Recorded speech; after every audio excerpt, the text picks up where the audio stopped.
sister. She just hangs out.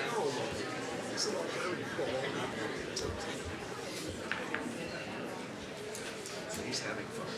Yeah, so that has to having definitely go daughters.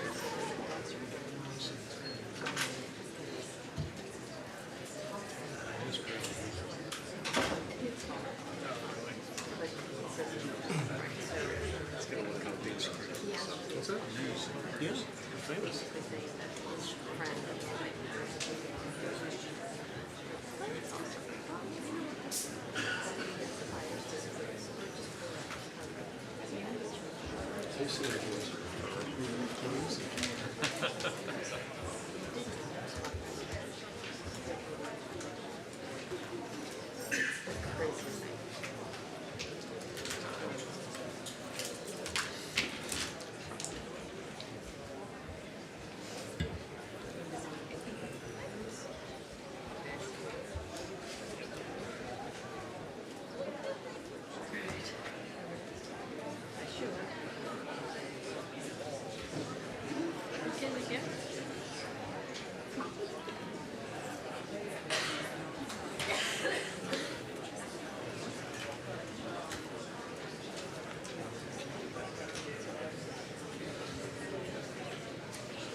Child.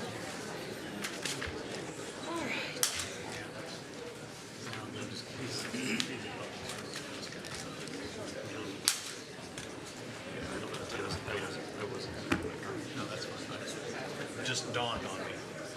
Yeah, I thought about the same thing.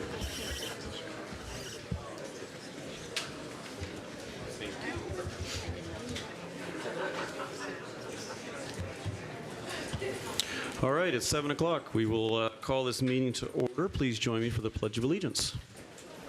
I pledge allegiance to the flag of the United States of America and to the republic for which it stands, one nation, under God, indivisible, with liberty and justice for all. That's cool. So before we begin this evening, you'll notice that we are a council of 6.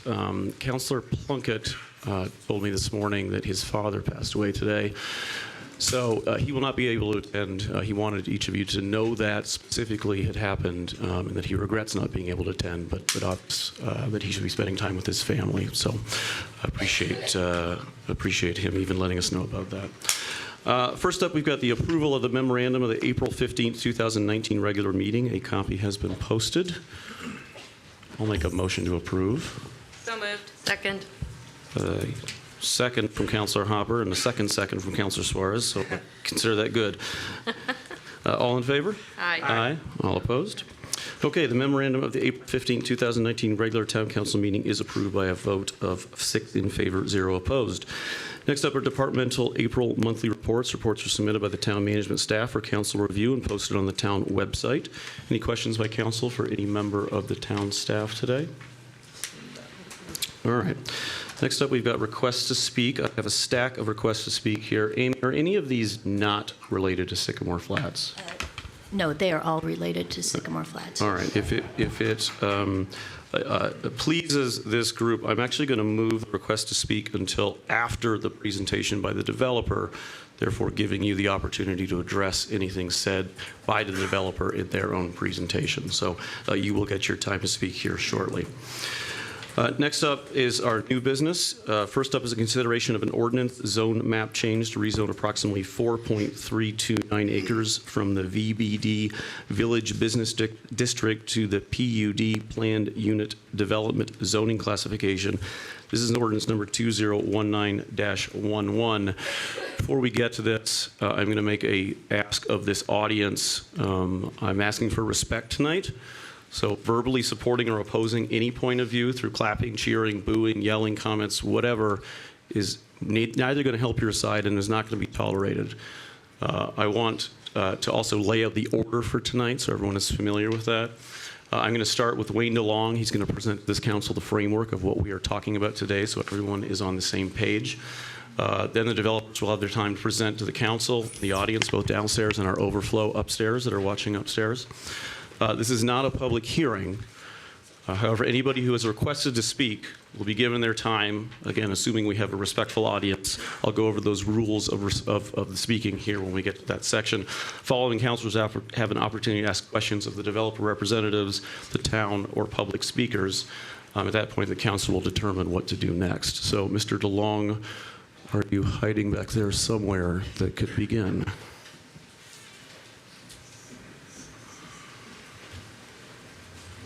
Thank you. Good evening, Mr. President, members of the council.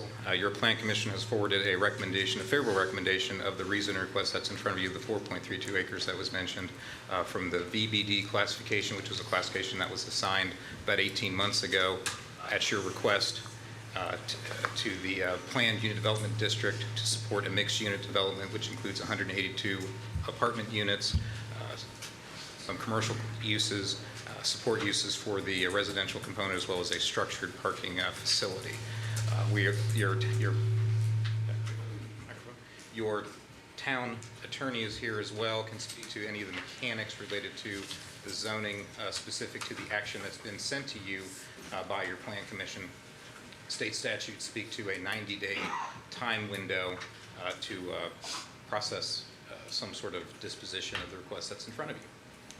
Very good. Heather, anything to add to that before we begin? No, I think there may have been some confusion, though. One of the things that I wanted to make sure the members of the public knew, I mean, there is really three options. The council can approve the petition as it was presented to the Plan Commission. You can reject it. It would then go back to the Plan Commission for further review, or if you do nothing within the time frame that's allotted, it would just simply go in to law without your, or be approved without your approval. So for the folks that are here, I just wanted to make sure that you knew that's sort of what the options are. And so as you listen to the folks tonight, that'll be what you'll need to consider. Very good. Thank you. When does the 90 days start? It starts as soon as it's certified by the Plan Commission. So you have the date, I believe, April 16th. April 16th. Thank you. Yes, of course.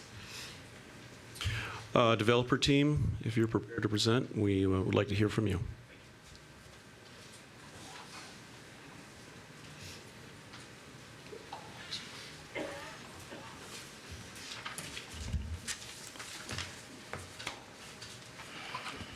Thank you, Mr. President, members of the council. For the record, my name is Matt Price. I'm an attorney for J.C. Hart, the petitioner in this matter. I live at 485 West Sycamore Street in Zionsville, Indiana, and I practice law at Bingham Greenbaum Dahl in Indianapolis, which has an address at 10 West Market Street. I thought, first of all, I'd just introduce our team. It's a multidisciplinary team that we've assembled in order to undertake this development proposal on a rather challenging parcel in the town of Zionsville. And so let me first introduce John Hart of J.C. Hart, family-owned business since 1976, and really the preeminent multifamily developer in the state of Indiana, and we'll talk a little bit more about that today. His two partners in this matter are local Zionsville residents, longtime Zionsville residents, Tim Dahl there in the front row, and Glenn Hoagie in the back row. We have a civil engineer, Greg Dempsey, a specialist in drainage-related matters, Jim Reinhardt, in Williams Creek. A couple of our architects involved in the matter are Randy Sherman and Gary Weaver. Dave Roush also was an advisor on this matter, who's obviously a local Zionsville architect. And I also wanted to introduce Todd May and Johnny Hart. As I mentioned, it's a family business, and Johnny works alongside his father. That's our development team. My colleague, Greg Ewing, gave to you a PowerPoint. What we plan to do is go through the PowerPoint quickly and give you kind of an overview of the project, address some of the matters that we've seen, frankly, in monitoring social media, and some things that we thought needed to be addressed in order to clarify some what we think are misunderstandings about the proposal. And then our team would be available to answer any questions that you have. And I believe upstairs can only see this room and not the PowerPoint, so Okay. we decided we'd rather have them see this room than the PowerPoint. Is that correct? Right, they can or cannot? Okay. Okay, great. Thank you. Again, that's great. Well, thank you once again for the opportunity this evening. We appreciate very much the chance to address each of you and answer any questions that you have and to give our kind of a more detailed review than would be typical for a rezoning request. First of all, kind of the motto we've come up with for this project is right use, right time, and right team. Described a little bit about the team, but let me just go into a little more detail. We believe J.C. Hart is the right partner for this project. Proven developer, family-owned business, as I indicated, since 1976, multi-generational company. What Tim Dahl and Glenn Hoagie, I think, liked best and were really intrigued with the J.C. Hart company about most of all was that he builds, owns, and manages his own properties. So he's a long-term investor, just like what you find here in Zionsville in our own community, both in residential properties and in business properties. So we think definitely that J.C. Hart is the right team. We also think it's the right time. We'll go into a little more detail about that, but suffice to say that Zionsville has been master planning this area in the southeast quadrant of the village for more or less the last 20 years. We can describe that in detail. We've made great strides as a community in adding energy and vibrancy to our downtown, but now's the time, in our view, to follow through, and we think this project represents that opportunity to follow through on the planning and the commitments that have been made over the last 2 decades. And then thirdly, we think it's the right use. This is a very unique property in our community, which is a nice segue into our site plan.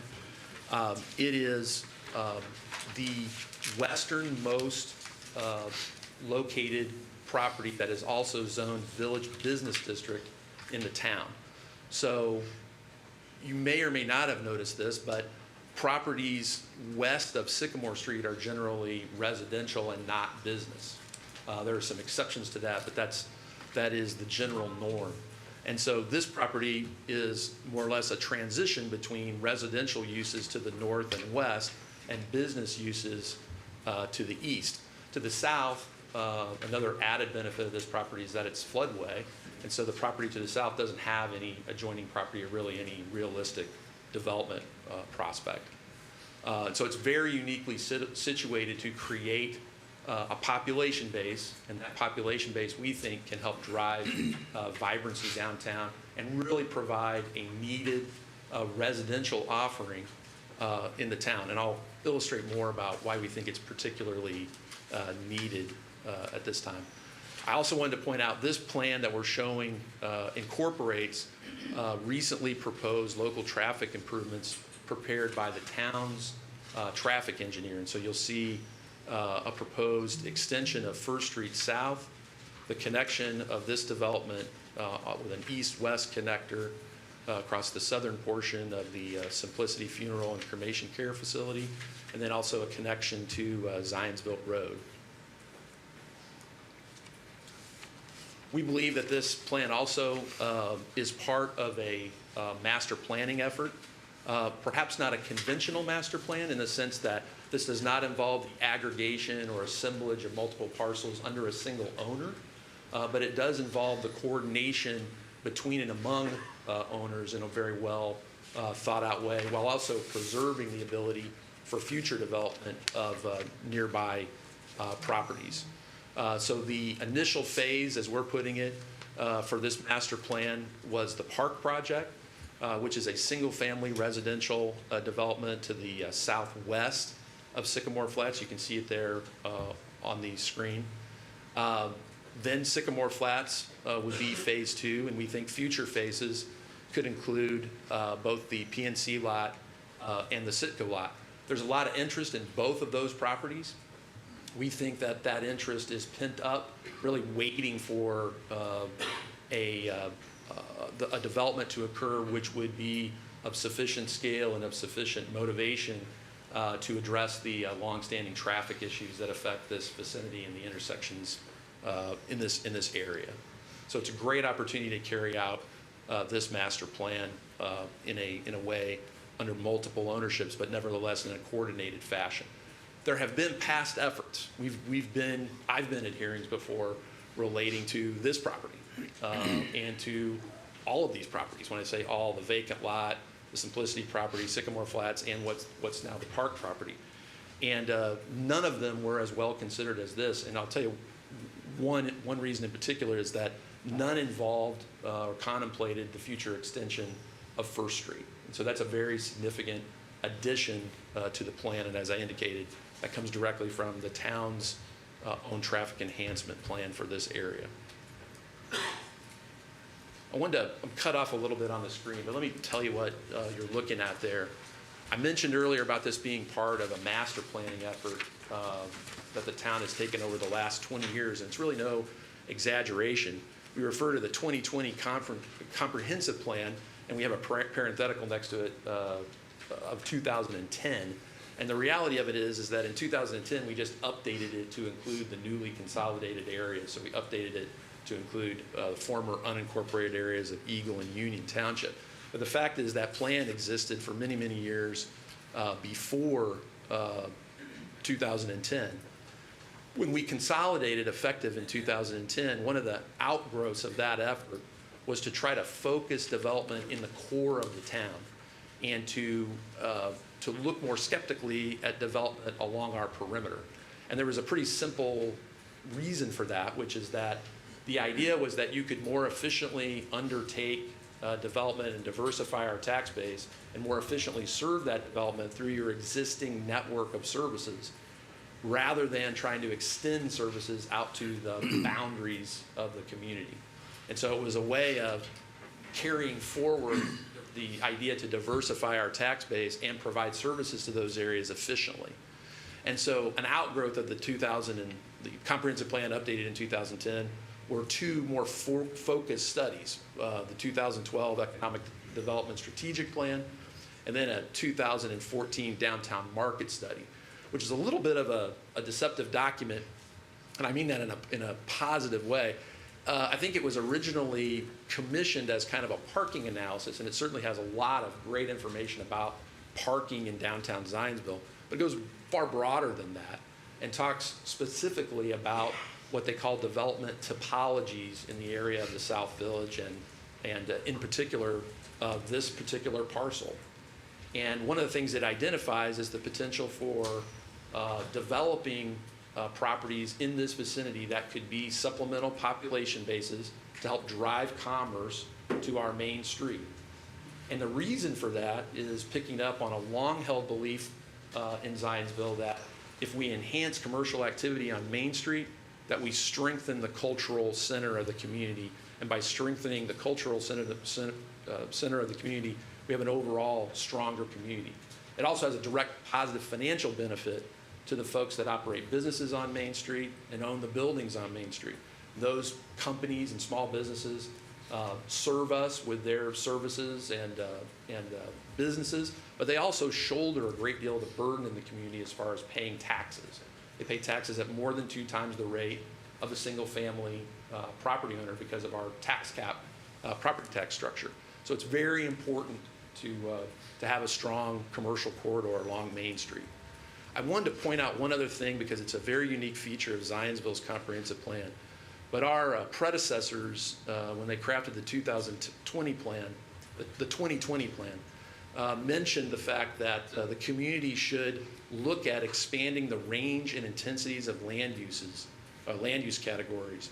And while it's unclear exactly how they meant to implement that idea, subsequent plan commissions and counselors picked up on it and carried out specific development topologies and focus areas through the strategic plan in 2012 and through the 2014 market study.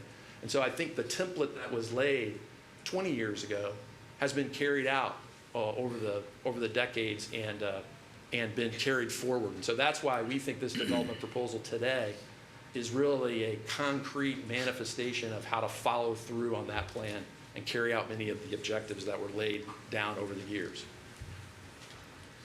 I wanted to speak about tax increment financing because this property is within a tax increment financing district, a district that was created back in 2000.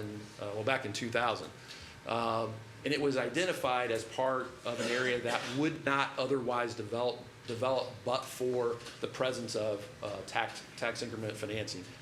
And I wanted to be clear, though, about where we are in the process relative to this topic. We're not here tonight seeking approval of a TIF financing vehicle for this project. We're here tonight to seek land use approval. There is a separate process by which a petitioner can seek and potentially obtain tax increment financing to support a project. But that is through a separate process before the Redevelopment Commission, and it would also have to be approved through this town council. We did, however, and this is important, I think, to our discussion tonight, we did, however, have detailed discussions with the town administration, with the mayor's office, and with the town's fiscal advisors at Crow about validating the assessed values that we believe we would bring to this property. And why I think that's important is because I think the town wanted to do its diligence to assure itself that if this project was approved, it would have the positive economic impact that they would want to see for a parcel that's 4 acres in size and located in a critical area for the town's future economic development. And so we went through an exercise with Crow Horwath, the town's fiscal advisors, to establish that the assessed valuations that we believe this project would bring would in fact be realized. So we went back and forth with Crow how to validate those numbers, and believe that we did reach a consensus on the investment and the scale of the investment, which is substantial. As a consumer of social media, there's a lot of critique out there right now about the economic impact of this proposal. But I think one of the striking things to me about all the critique was that none of it challenged the assessed valuation. All of it kind of took for granted that the assessed valuation would be, as represented by the petitioner, around $30 million. And so it seems that there is some consensus that it is a substantial investment. And other issues remain to be worked out and discussed and determined about whether there would be a bond to fund certain improvements relating to this project, how much that bond would include, whether some of the revenues collected through the tax increment financing district will be passed through to other taxing districts and the school corporation. All of those things remain to be worked out. That's a separate proposal, a separate process. It's a separate process for other zoning cases, not just this case. We did reference, though, in an effort to be transparent, we did reference, though, that we believe that TIF financing as an incentive is a critical element of this project. What we didn't want to be accused of, or to leave any doubt about, is that we were not wanting to present a proposal to you, make no mention of a desire for tax increment financing, have it approved, and then surprise you all and other policymakers with a request for that type of financing. What we wanted to do was be upfront about the nature of that request, realizing, though, that that's a subsequent process, not part of the process today. Matt? Yeah. I'm sorry to interrupt you, but you talked about tax increment financing, and just so the audience understands, can you, I mean, and I don't claim to know a lot about it, my understanding is that essentially it's taxes that would be paid by the developer for the project that it owns at the end of the day, except you retain some of those monies to use to pay for some of the investment. Is that right? It's not money that we, the town, give you. That's right. So the way it works is this, there is a base assessed value for the property today. It's just under $500,000 today. The property pays, for discussion purposes, it pays $10,000 a year in total property tax. That would continue, that continues. When there's a new investment made, you add incremental assessed valuation. And they apply the tax rate to the new increment. And then that increment generates taxes, new tax revenue, that you heretofore don't have. So it's brand new. So the use of the tax increment revenue is that, but for the incentive, the investment is not made. And once you do have the incentive, then all of those new taxes would come from the Sycamore Flats development. So it's not seeking a contribution of any existing taxpayers' tax money. It's all new tax money coming in through Sycamore Flats. And frankly, the residents of Sycamore Flats. That's included as part of their rent, and that rent becomes a property tax. That property tax is collected by the town, and the town determines how they want to use that money, for what they want to use it for. They can collect it and use it for improvements, public improvements, as they've done. The bridge over Eagle Creek that connects Raintree to downtown Zionsville, that was financed with TIF dollars. There's many other examples around town. Zionsville's been a great steward of those resources. In addition to that, the town can also let some of those funds flow through in its discretion. It can decide to let certain monies flow through to the other taxing districts, the county, the schools. There's specific provisions under Indiana law that allow a commission and the council to let certain monies flow through so that they're not impacted at all by the use of the device of TIF financing. I appreciate the question. What we're asking tonight, though, is for your approval of the zoning case so that we can go on with the full financial analysis and make our case relative to the tax increment financing, realizing that that needs to be vetted and discussed and determine what's in the best interest of the taxpayers. I did want to analyze things a little bit differently than what you see on social media, but to have a discussion about not only the cost of doing something, but also the cost of not doing something, the cost of inaction, or COI, as it's sometimes referred to in business literature. And so I wanted to point out, these are real costs that are incurred by the town when we don't take action. The first item is what's lost to the school corporation, and that assumes no pass-through of revenue to the school corporation during any financing undertaken by the town.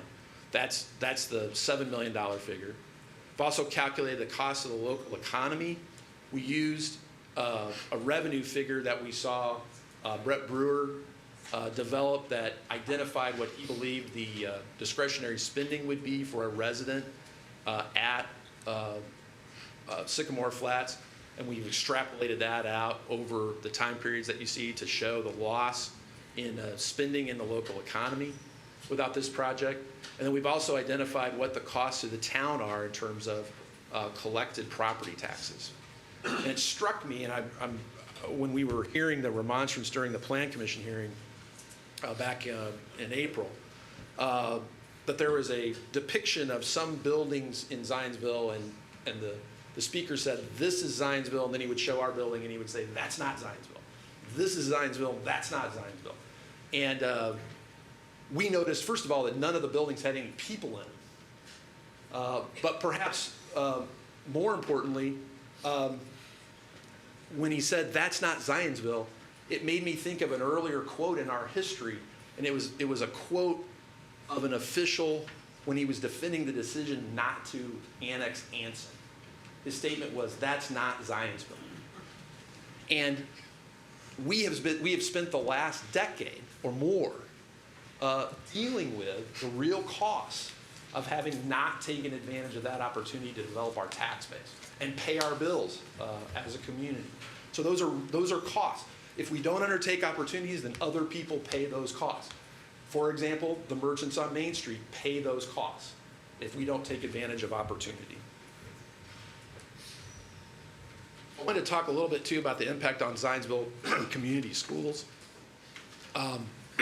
It represents a 0.25% in the total enrollment if we have the full 18 children. It's less than 1% of the anticipated growth in our student population in Zionsville over the next decade. And to put that in perspective, one of my colleagues on this case said numbers alone don't mean anything unless you talk about them in relative terms. It's the same number of students that would be generated by the next subdivision that has 19 homes in it. So it's not consequential as far as the overall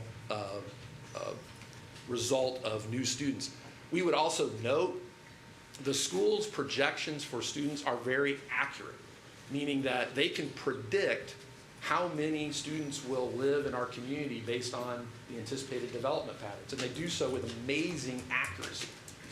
What they're not, though, and by their own admission this is true, they're not precise, meaning that for a specific apartment project, they don't bother to analyze, for example, the number of bedrooms that apartments will have in a particular project. And so if you dig deeper, and we provide these materials to the council and to the Plan Commission, if you dig deeper, you find out that the greatest correlation between students and apartments are apartments that have 3 bedrooms. So apartments that have 1 bedroom or 2 bedroom, particularly apartments with 1 or 2 bedrooms at the higher rent levels, have fewer than half that number of children. And I can tell you, as a property owner in Zionsville and a person that owns rental properties, when a family can rent a home on my street, a 3-bedroom home with a yard and a 2-car garage for $1,400 a month, they're not going to be driven to Sycamore Flats and pay the premium rents at Sycamore Flats for a 1 or 2-bedroom residence. So we wanted to put that in some perspective. Also wanted to talk about what we call the rest of the story. We saw this graphic, which was prepared by the Zionsville Neighborhood Action Group. And I think what it was intended to illustrate was the relative density between the village, which is what you see in the orange, blue, and green depiction, and our development, which has the 184 apartments there in the southeast corner. But what we wanted to point out is that while there are a lot of signs that say stop Sycamore Flats and save the village, there are a lot of signs, but this project has very few neighbors. No residential user on the east side, no residential property on the south side. It doesn't lie in the middle of town in a particularly prominent location, yet it's at a unique transition point in the community where it provides a lot of the benefits of having the population base that our comprehensive plan anticipated. Then you'll see a question at the end, the real structural deficit. There's some discussion, and a term was coined here, and it was creative, that's basically suggested that if you have an apartment complex in a TIF district, that you've created a structural deficit because the TIF is collected away from the other taxing districts, including the school. So it produces children, but it doesn't allow the revenue to go through to the schools. And that's the structural deficit. And the only reason why this project would be in that situation is because it's in a TIF district today. Not a TIF district that Sycamore Flats created, but one that was created back in 2000. We think the real structural deficit, though, if you analyze the village under the same test that the school puts our project through, you find out that over 500 children would be estimated to come from the village. It generates over a $1.5 million annual deficit to the school corporation. Not total over 25 years, but annual. And roughly 10% of each one of those little population sectors, 10% of the orange, 10% of the blue, 10% of the green, produce the same number of kids that our total project produces under the school's formula. That gives you a little idea of the relativity of our project relating to the village.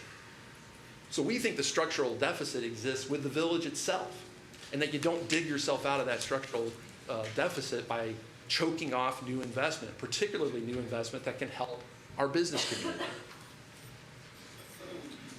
And this is a graphic depiction of a different heat map that shows the business owners and building owners who've expressed support for our project, together with the Chamber of Commerce. And did want to show as well, you can see kind of in the southwest corner there that just to the west of this project is the park project as well. And it works in concert with this project as part of a master plan. We think that's the real story that exists as far as the economics of how this works within the village. It's a positive impact on the village. We also think that there is an inherent value to adding high-income, younger people to the town's demographics. Our census data in Zionsville shows that we're getting older as a community. And there are a few opportunities to inject younger folks into the town. We also think there is a demonstrated need for empty nesters, many of whom helped build this community and want to stay here in a maintenance-free environment, and they would like to have a rent-by-choice option. We don't think these folks are transient.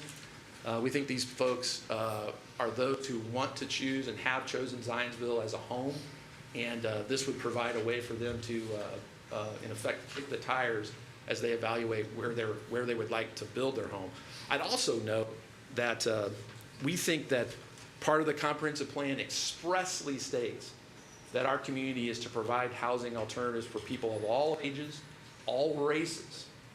And we think that that's a big part of why this project also makes sense in our community. The Tuesday after Easter, our community had a conference on inclusion, and the phrase was, "Everyone belongs here."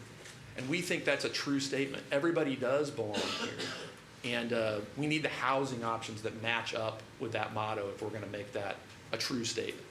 This is what Zionsville is, or at least what Zionsville should be, in our view. We think this is the next chapter of Zionsville, adding a new housing option, attracting talented young demographic, becoming an economic engine for our community, enhancing our public parking and trails, creating the investment of a scale that's been validated by the town to help finance long studied traffic improvements. We think it's the right use, the right time, and the right team. I'm going to close in kind of an unconventional way, just because there is so much misinformation out there about the economics of this project. First of all, I want to be very clear that this project does produce in year one $100,000 of new tax revenue that will flow to the town as compared to the $10,000 that exists today. That money can be allocated however the town sees fit. If it wants to allow that money to flow through to other taxing districts or use it for its own purposes, it can do that. As I've indicated before, it makes no material additional, adds no material additional costs as far as providing service. We understand that both the police and the fire department have expressed this opinion that they can and have the staffing and equipment to provide the services to this property. I would note that we're asked by the fire department to design this building so that it can be served by its existing equipment. So it has the equipment. This just adds new people to help pay for it. So it's accretive to the town budget. It's not a drain on the town budget. We also see out there another statement that the builder is getting a bond to pay for its personal parking garage, a $6.1 million taxpayer funded expense. And again, I want to say there's no existing taxpayer money that goes to this project whatsoever, not requested, not asked for, not offered, not part of the deal. There is, though, as was recognized 20 years ago, there is a need to incentivize this project in order to get its benefits, to uncork the economic engine that this project represents. But it's done so in a zero-risk way to the town. The developer, for any financing, would purchase the bond. It would be guaranteed by the developer. The town is not on the hook for it whatsoever. The taxes that are collected to pay for any financing would be paid for by the residents of Sycamore Flats, period. That's the way the structure would typically work. So I wanted to be clear that there's absolutely zero existing taxpayer tax dollars that would be put into this project. That's just a false statement. And I believe a statement that's being made to mislead and confuse people about this project. I'll also say just a couple other things and I'll wrap up. There's been various back and forth about whether apartments harm the property values of adjoining properties. And first I want to say the Plan Commission found the opposite. In order for them to make a recommendation of approval, they have to pay due regard to the comprehensive plan. They have to pay due regard to the conservation of property values. They looked at this, they evaluated the evidence, and they found to the contrary. And J.C. Hart specifically provides documentary evidence that homes adjacent to their projects do not experience a loss in value, but actually appreciate. We also did our own anecdotal study in Zionsville to compare property values for homes next to the Carter apartments on First Street and found the same thing. The property values are appreciating. There aren't a lot of examples that you can draw from, though, in the village. And the reason for that is that we haven't built a new apartment in the village in 50 years. And so we think that's part of another compelling reason why it's time to do this. We note that it says, one of the other quotes, and these are quotes from actual Facebook posts, that this project will increase substantially traffic during peak hours. Again, it adds about 10% to the traffic if nothing were done. To give you an example, though, the intersection at First Street is functioning at a D level now. Even the addition of 5,000 square feet of retail alone, no apartments, just the 5,000 square feet of retail, pushes that to an F. And so that's why the town's been planning these improvements. We've just been waiting for something of enough significance to actually fund and help fund those improvements. This project does that, and once the improvements are made as identified in the A&F study, all the intersections are forecasted to perform at acceptable levels. A few others I'll go through really fast. The PUD that does not comply with the town ordinances, that's false. The PUD complies in all respects with the town ordinances, every single one of them. We had a detailed staff report relative to our proposal. The Plan Commission vetted it. And frankly, I think that's insulting to our Plan Commission. You could not get a planned unit development ordinance approved in Zionsville, Indiana, if it was non-compliant with the law. Does anybody really believe that? That's just not the way things work.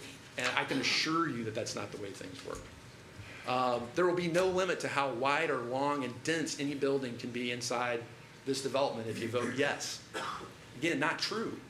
It's specifically called out in the nth detail. It's the most detailed PUD that I've been involved with in 25 years. It's the most detailed PUD ever proposed in the town of Zionsville. I know this to be true because the remonstrators have crafted a model of what this project looks like because the proposal is so specifically laid out, you could build it. That's the truth about our proposal. The last thing it says, I think it's a little bit of just a shot or a misunderstanding at how what the TIF statute says. But I want to say very clearly that this project is exactly what's contemplated in the town of Zionsville's economic development area documents. Amy Lacey gave me the documents. I verified the findings that were made at the time this economic development area was created in 2000. And its findings were, in essence, that without the creation of a TIF district, you weren't going to see any development in this area. And so far, that's been true. A closing point. I referred to the model. I just wanted to point out, because I don't know if I'm going to have an opportunity to respond to this point, but the model omits a key feature of our design, which is that one of the things that also makes this property unique is that it slopes as you go from north to south. And so you can essentially hide, if you will, a floor of the building into the slope as it moves away from Sycamore Street. And so we went to great lengths and worked with the town for over a year to develop a design that was essentially 2 stories or 35 feet along Sycamore Street. And then as it slopes down, the building goes to approximately the height of Old Town Hall is today, as far as the base of the building to the top of the building, 41 feet, give or take. Approximately, just a little shorter than the Carter building, as it will appear along Sycamore Street. The model that's been created does not take into account, from what I've seen, pictures on social media, does not take into account that slope. And it's a design element that is used commonly. One picture that I found humorous because it has one of the Sycamore Flats pictures in it is a house that was also remonstrated against before it was built on Sycamore Street. That's a story and a half, two-story structure from the front. If you look in the rear, it's 3 stories. The other building is a well-known building on Elm Street that's a single-story building, but it's the same concept. The massing of the building is built into the slope, and because we have a creek that kind of winds its way through town, that design technique has been incorporated into many buildings. I could put 10 more examples up there if I wanted to. This gives you a relative idea of the building heights. This building has been specifically designed so that it has a 2-story treatment on Sycamore Street. It actually is slightly higher at the northeast corner where the retail component is, and it goes down slightly as it moves west and closer to people's homes in the northwest part of the building. Another thing I'll just point out is that our architects also went to great lengths to mimic, to borrow from the style that Zionsville buildings typically are the aggregation of individually built buildings as opposed to one building. But when you group all of those individual buildings into a mass, that's what they look like from an aerial view.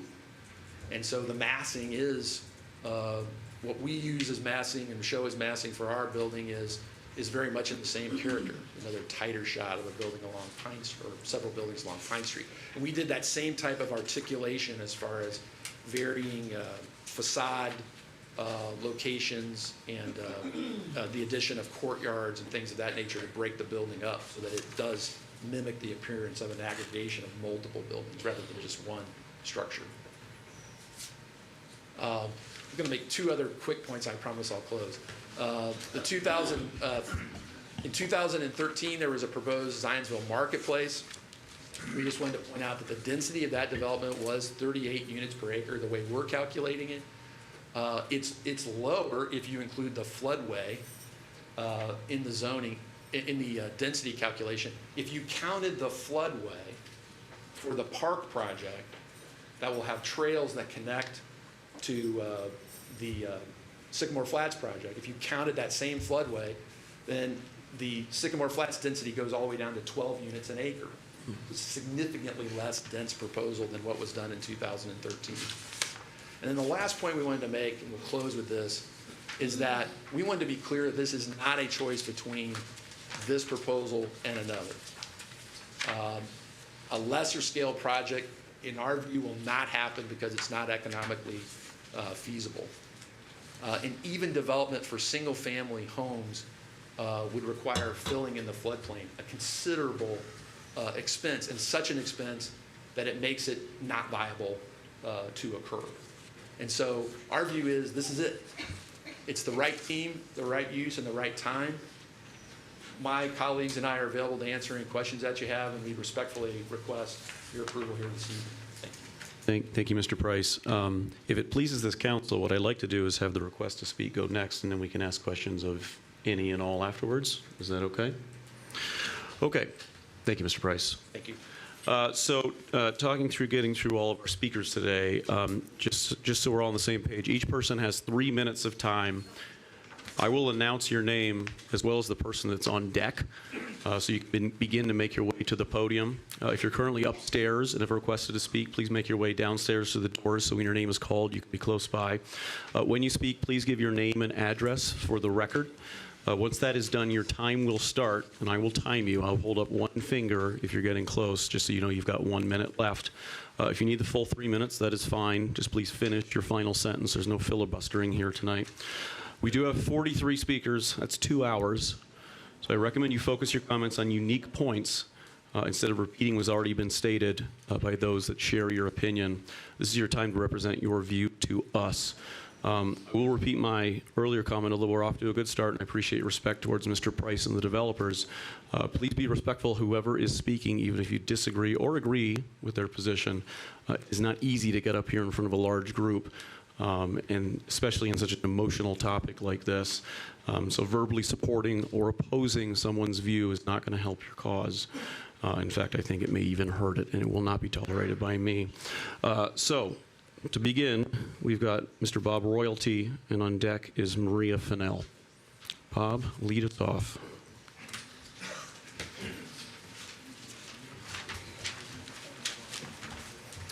My name is Bob Royalty, and I live at 325 South 3rd Street in Zionsville. Mr. President, I stand here in opposition to Sycamore Flats, and the town of Zionsville stands with me. Mr. President, you and the council have heard the facts already, and I want to thank you and the other members of the council who have met with us and responded to our emails. There are more facts to present, but tonight, Mr. President, I want to start with our anger, because, Mr. President, we are angry. We are angry that the developers planned this project for almost 2 years, but did not consult with residents ahead of presenting their plan to downtown merchants in February. We are angry that town officials would forward a proposal without input from residents that would squeeze the largest building in Zionsville on 4.3 tiny acres in a tiny corner of the village. We are angry that the developers, with town officials' approvals, would propose an inharmonious project that violates specific requirements in the PUD ordinance and comprehensive plan, including density, buffers, screening, open space, building height, cost to the schools, traffic, and housing prices in the neighborhood. We are angry that this PUD would destroy the character of the village, which so many choose to invest in because it is not Carmel, Fishers, or Whitestown. We are angry that the developer has painted a rosy picture of benefits for this town with half-truths and partial figures that gloss over the high costs to the town, our schools, and Zionsville taxpayers. We are angry that the Plan Commission ignored parts of the PUD ordinance guidelines and comprehensive plan, and we are angry that they cut off remonstrators in April to allow additional supporters as well as questions to the attorney. We are angry that some town merchants think that 184 mystery residents are more important for their businesses than the residents who have supported them for years. How does 184 unknown residents compare to over 3,000 signatures opposing this project? And we thank the many downtown merchants and business owners who have shared their support or stood with us. A no vote does not mean no development here. It means no to this project. Let's find one that works, that fits the neighborhood, and that doesn't tear this town apart. Mr. President, we stand in opposition to Sycamore Flats. We will remember tonight who stood with us and who stood against us for a long time. Vote no tonight, or the fight goes on. Thank you, Bob. No. We've got a lot of speakers to get through. Please stop. Okay, Marie Fennell, Sarah Martini, you are on deck. Thank you, Mr. President. My name is Maria Fennell. I'm a pediatrician and a village resident. I live on 505 South 5th Street. I want to raise the issue of transparency and broken promises. I think those issues are important for this discussion. As you know, we were here only 2 years ago talking about the adjacent village pod to Sycamore Flats, then called the Cove, now called the Park, part of the master plan. At that time, on the 2017 requested pod zone change, Mr. Price, who's also an owner of that property, spoke to the Plan Commission, whose recommendation you then received. He stated, and this is a quote from the Plan Commission meeting minutes, that he would, quote, communicate with the neighbors and work through the details with them as we go forward, end of quote. I want to bring to your attention that that has not occurred over these 2 years. Close-by neighbors have not been invited to get information about the Cove, the park, development, and process, and we have not received any written information. Furthermore, Mr. Price was at that time asked, quote, how much height are you going to have to add to the grounds to get those houses out of the floodplain? End of quote. Mr. Price answered 2 to 3 feet. I have reviewed the engineer plans for the Cove, the park, directly outside my property, directly outside my fence. It has to be elevated 6 to 9 feet to allow for the proposed development to be raised out of the floodplain. Lastly, back then, Mr. Price mentioned that there was support of the project by the Zionsville VRA, or the Village Residents Association. In fact, the VRA was presented a plan with 12 units, not the 24 units that was later approved by the Town Council. So you may ask how this all relates to Sycamore Flats. It's not the same project. How does lack of communication, floodplain elevation, and density apply? First, if communication with residents affected by PUD developments in the village is deemed important to you, our own elected officials, there's no track record of such communication. Secondly, it speaks greatly as to what someone is willing to say to get a project approved. The last point I want to make here today is that you're asked to vote on Sycamore Flats with the knowledge that the neighboring PUD is already approved. These then 17 acres of total development requires an impressive elevation in the floodplain. I am sure it can be done. I am, however, questioning if it should be done. Where is the independent environmental study convincing us residents that this is a sound idea from the standpoint of the floodway, the watershed, and the green space? Thank you. Thank you. Sarah Martini, and on deck we've got Marcia Angstad. Sarah Martini, 80 Bailey Court, Zionsville. As a village resident and teacher in Zionsville, this development will not only negatively impact where I live, but also my home value, where my kids will go to school, and where I work. I have taught all across the country, and I've seen firsthand how development impacts school districts. It leads to overcrowding, a transient classroom community, and most importantly, to this specific development will cause a financial burden to our schools. Our schools are our greatest asset to the community. Home values are directly correlated to the school system. I've heard people argue this development will not have an impact on home values. This couldn't be further from the truth. I guarantee if it negatively impacts the schools, it will negatively impact the value of our homes. These go hand in hand. We have one of the lowest funded districts in the state, if not the lowest. As a teacher in the district and someone in the trenches, I know every dollar counts in the schools. High-ranking school districts do not come easily. It takes the support of the entire community. Let's not take our schools for granted. Let's protect our greatest asset and say no to a development that will only bring us down. Thank you. Thank you, Sarah. After Marcia, we have Gary Angstad. Hi, Mr. President. Marcia Angstad. My address is 345 West Hawthorne Street. First of all, I want to say it's important to know that the village residents are pro-development for the old Calico Corner lots. The current owner of this property lives in Carmel and has honestly neglected the property for years, essentially abandoning the two buildings that are there. The buildings to us are an eyesore, and they're in total disrepair and probably should have been torn down years ago. So we clearly think that these lots need to be developed and something needs to be done to improve them. We also believe that the current zoning of VBD is the appropriate one and was one that was put in place just 18 months ago by the town council. Why all that effort and expense to then turn around and grant a PUD to this developer after going through the exercise of making it VBD? We believe the VBD designation would allow development that is in keeping with the character of the village in terms of building size, building density, and building character. The VBD designation would support the town planning using new urbanism as a model.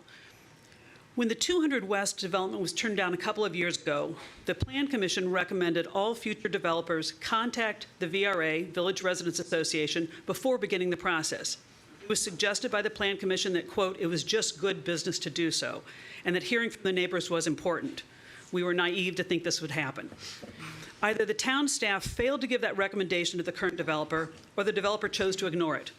Either way, the village residents and residents in and around Zionsville who share a love of our charming village were not considered. In addition, at that time, the VRA was asked to and did submit a list of criteria that we felt was important to consider when developing that land. Again, we were naive to think that the work we were asked to submit for developing this land would even be considered. It obviously was not. J.C. Hart, the Plan Commission, and the mayor should not be at all surprised at the outrage being expressed. When we were told we would be considered in the planning, when we were asked for our ideas, we now feel totally duped and ignored. Sycamore Flats, in our opinion, is too dense in terms of the number of housing units, too immense in height and size, and too overwhelming for the streets and traffic patterns of the village, and too inconsiderate of long-term businesses. No, just giving you a little bit of warning, sorry. Thank you, sir. Too inconsiderate of long-term businesses such as the Dairy Queen, the Bentley dealership, and Payless Liquors. People who say that this development is good for the village are stating their opinion, and the opinion of many who care about the village of Zionsville believe it will destroy what makes our community unique.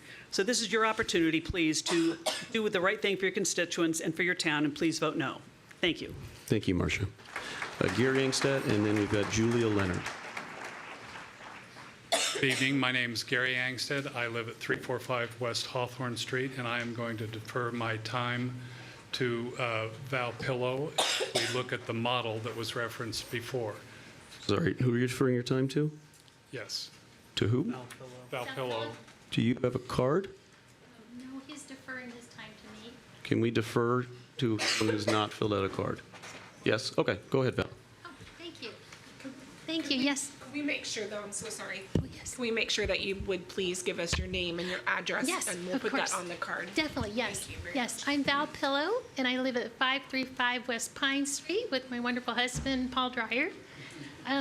Yes, I actually had been quite concerned about the drawings that we've been seeing from the architects. While they're very nice drawings, I don't think they fully show the magnitude of this enormous project.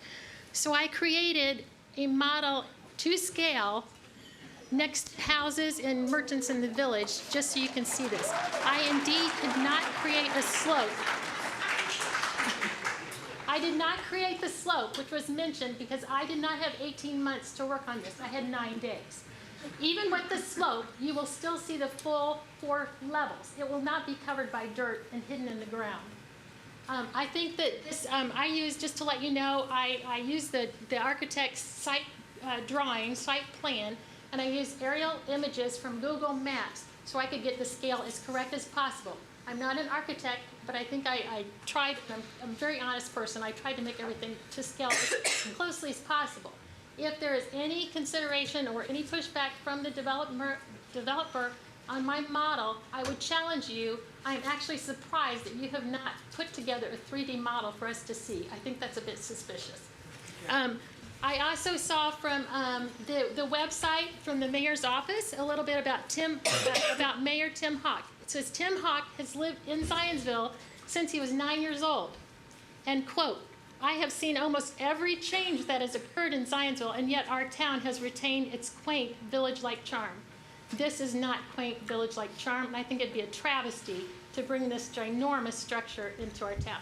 Thank you. Thank you, Val. You win the diorama contest. We've got Julia Leonard up, and then John Towsley. Thank you, Mr. President.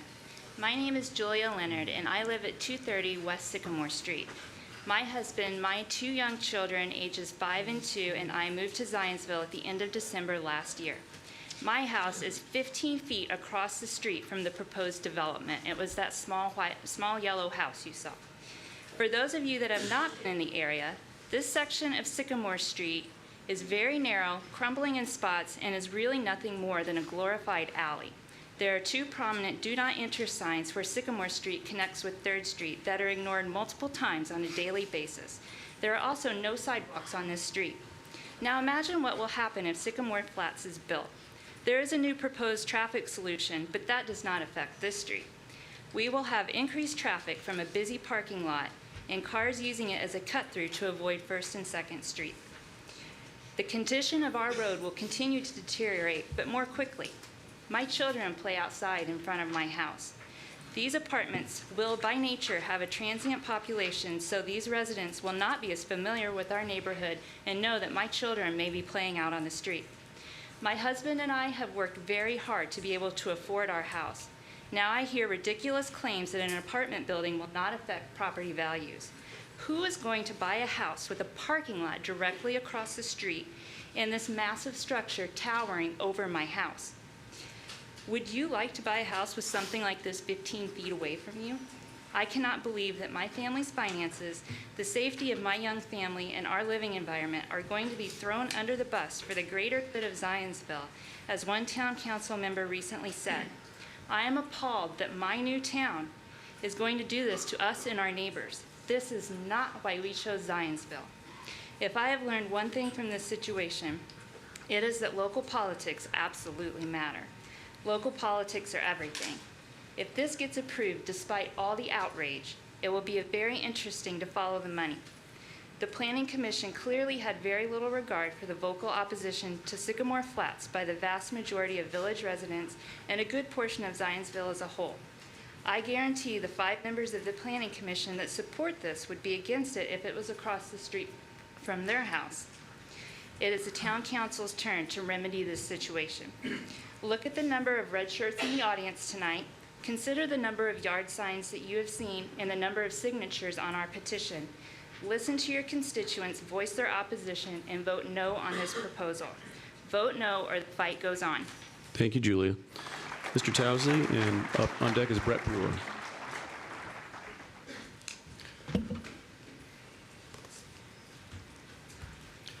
Mr. President, members of the council, staff as well.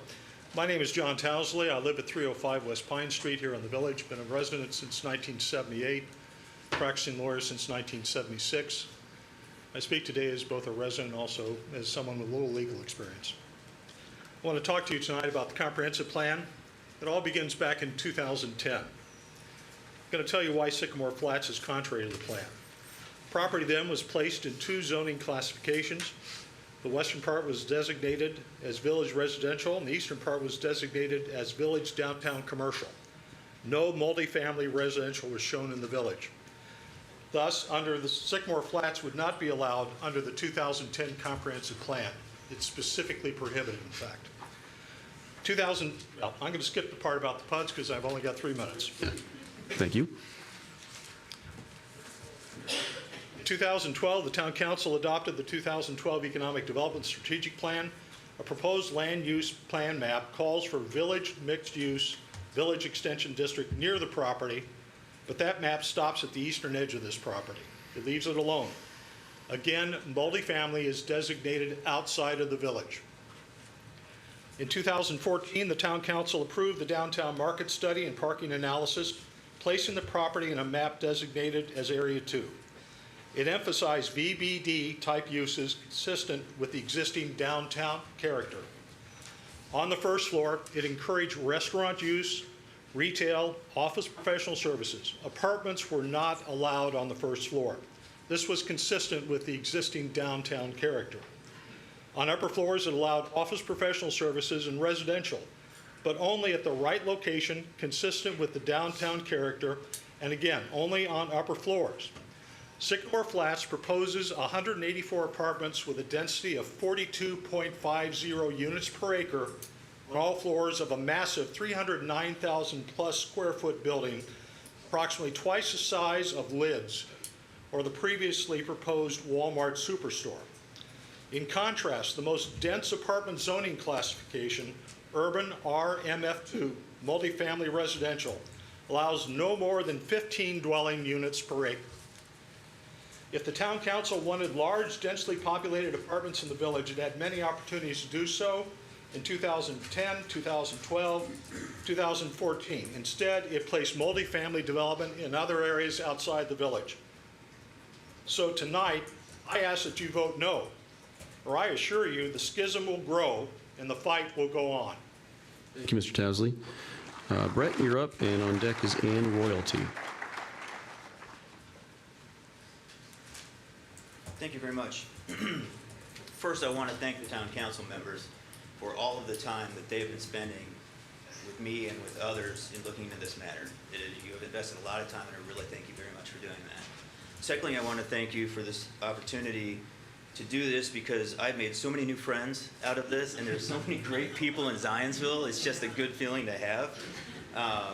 That said, I'm going to go fast, so be ready to ask me questions later because I'm going to fly through this. Number one, $30 million assessment. Brett, name and address. Brett please. Brewer, 205 North Main Street. We've got a cost of this building at $40 million. We're already saying it's going to be assessed 25% less at $30. Matt has said that we want to enhance commercial and have strong commercial. I think that's important to remember. Here's a document that J.C. Hart filed from their CPA firm. In this document, I have no idea where they got that $20 million of me saying that that's what's going to come into the town because I couldn't even back into it sitting there. But here's what they filed with their CPA firm, filed this. In this report that they filed, it shows $3,350 estimated Boone County food and beverage tax, okay? 1% of that gives you $335,000. Their own estimates is $335,000 total sales to all the restaurants in Zionsville. You just take the 15 restaurants in downtown Zionsville, that gives you $22,000 total sales per restaurant, okay? Gross profit of 50% because they've got to pay for the food. You're down to $11,000 per restaurant per year as the economic benefit to this town. Double that for the other stuff they may pay for in town. For all the other things, you're up to a total of $670,000 gross sales to the town of Zionsville. When I did my estimate that nobody believed, my estimate was $690,000 total sales to the town of Zionsville for net profits of $69,000. Their document also shows, same one that was filed, $6 million for a bond. This bond of $6 million is paid for by tax money. And in their own filing, they show that with the town of Zionsville, this is the Planning Commission, shows that they stated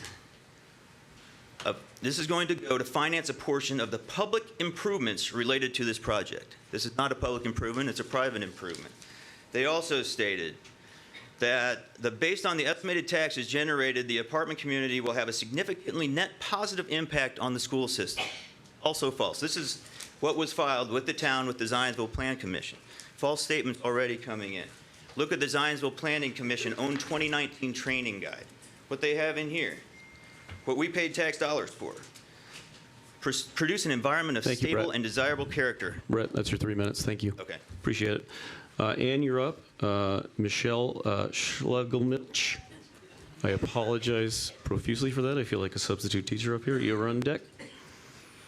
Hello, I'm Ann Royalty, and I live at 325 South 3rd Street. I will talk about PUD and rezoning guidelines.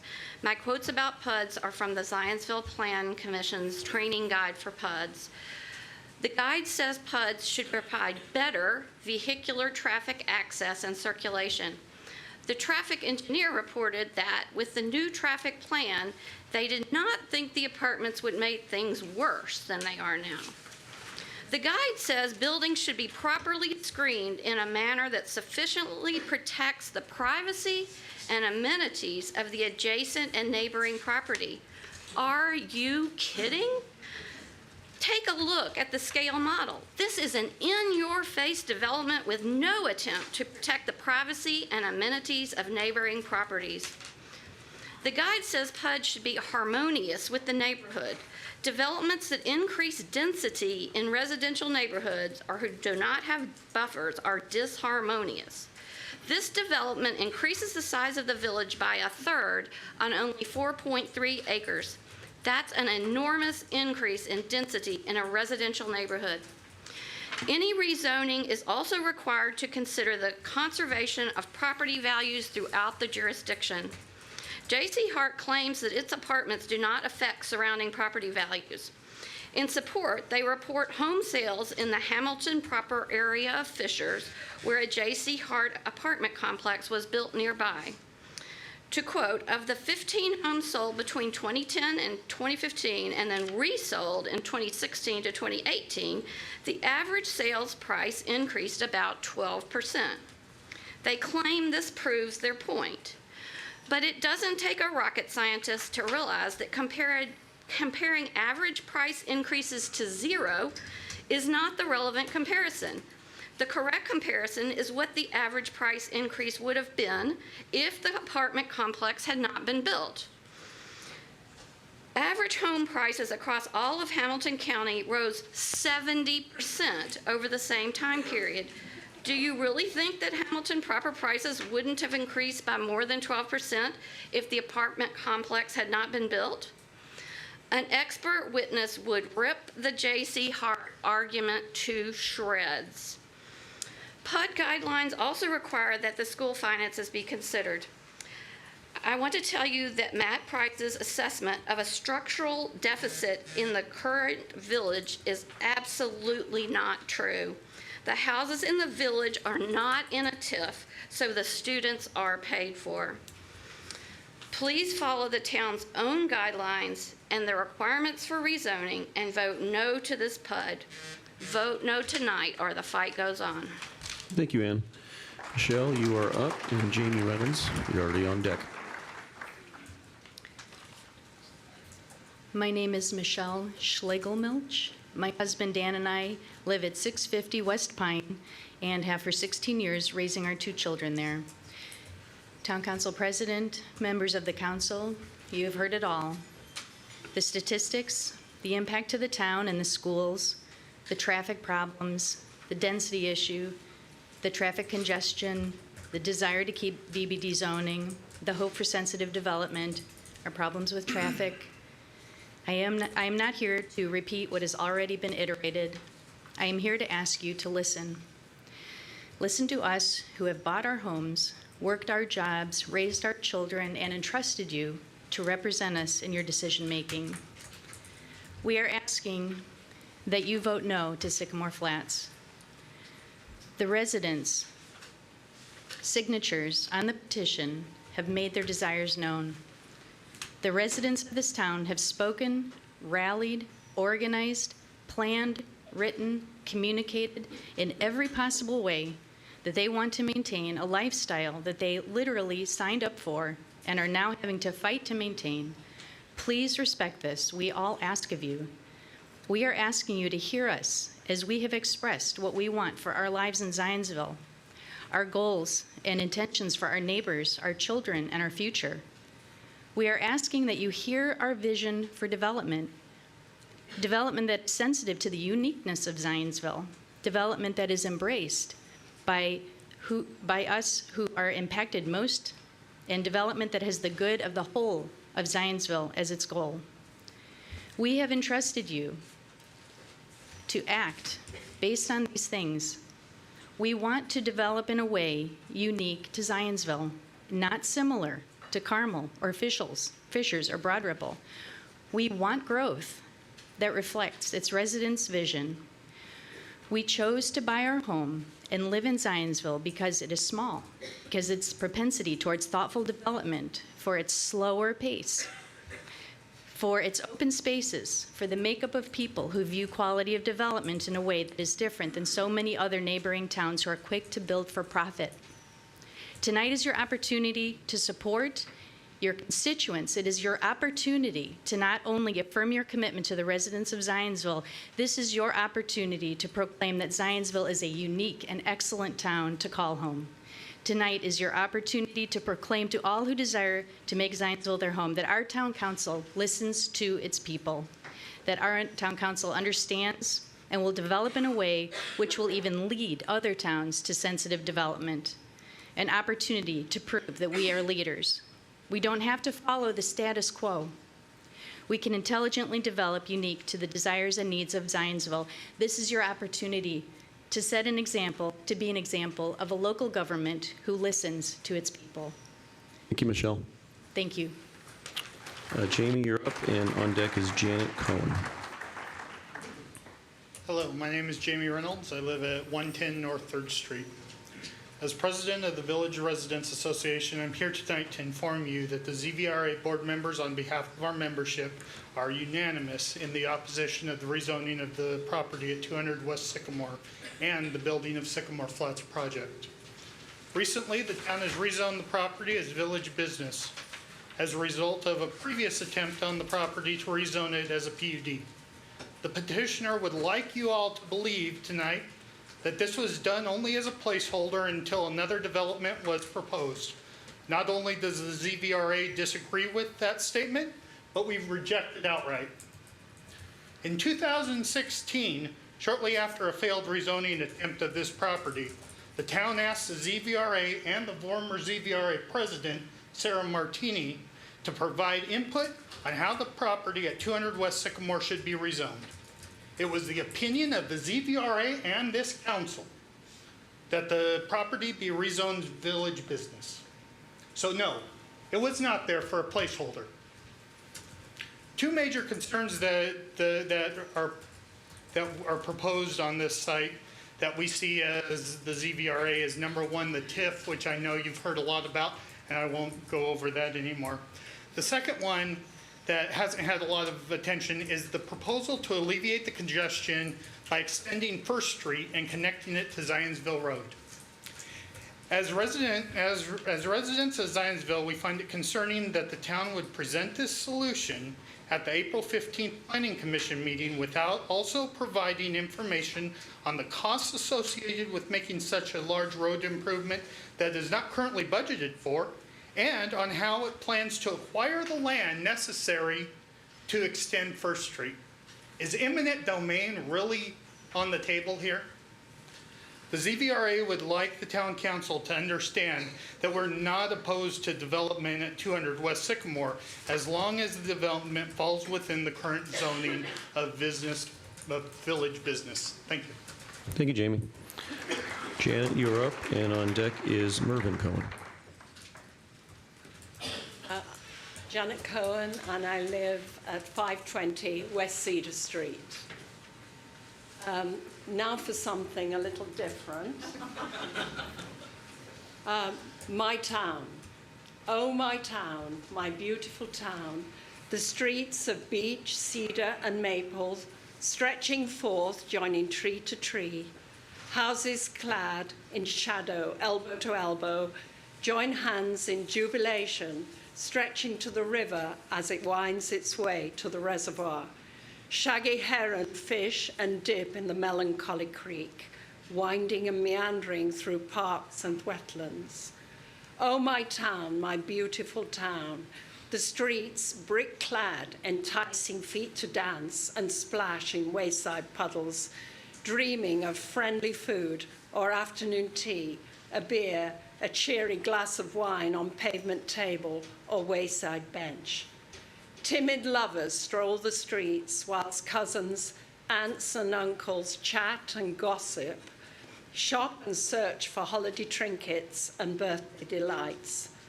Oh, my town, my beautiful town, slumbering amongst the farmers' market canopies, dogs and children thronging among the fresh baked cakes, the flowers and piled vegetables that tempt and gloat in the summer sunshine, and music fills the air.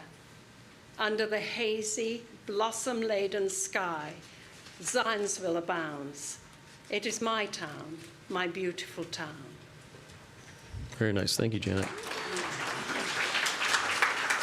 I'll allow that applause. Mervyn, you're up, and Steve Hillman is next.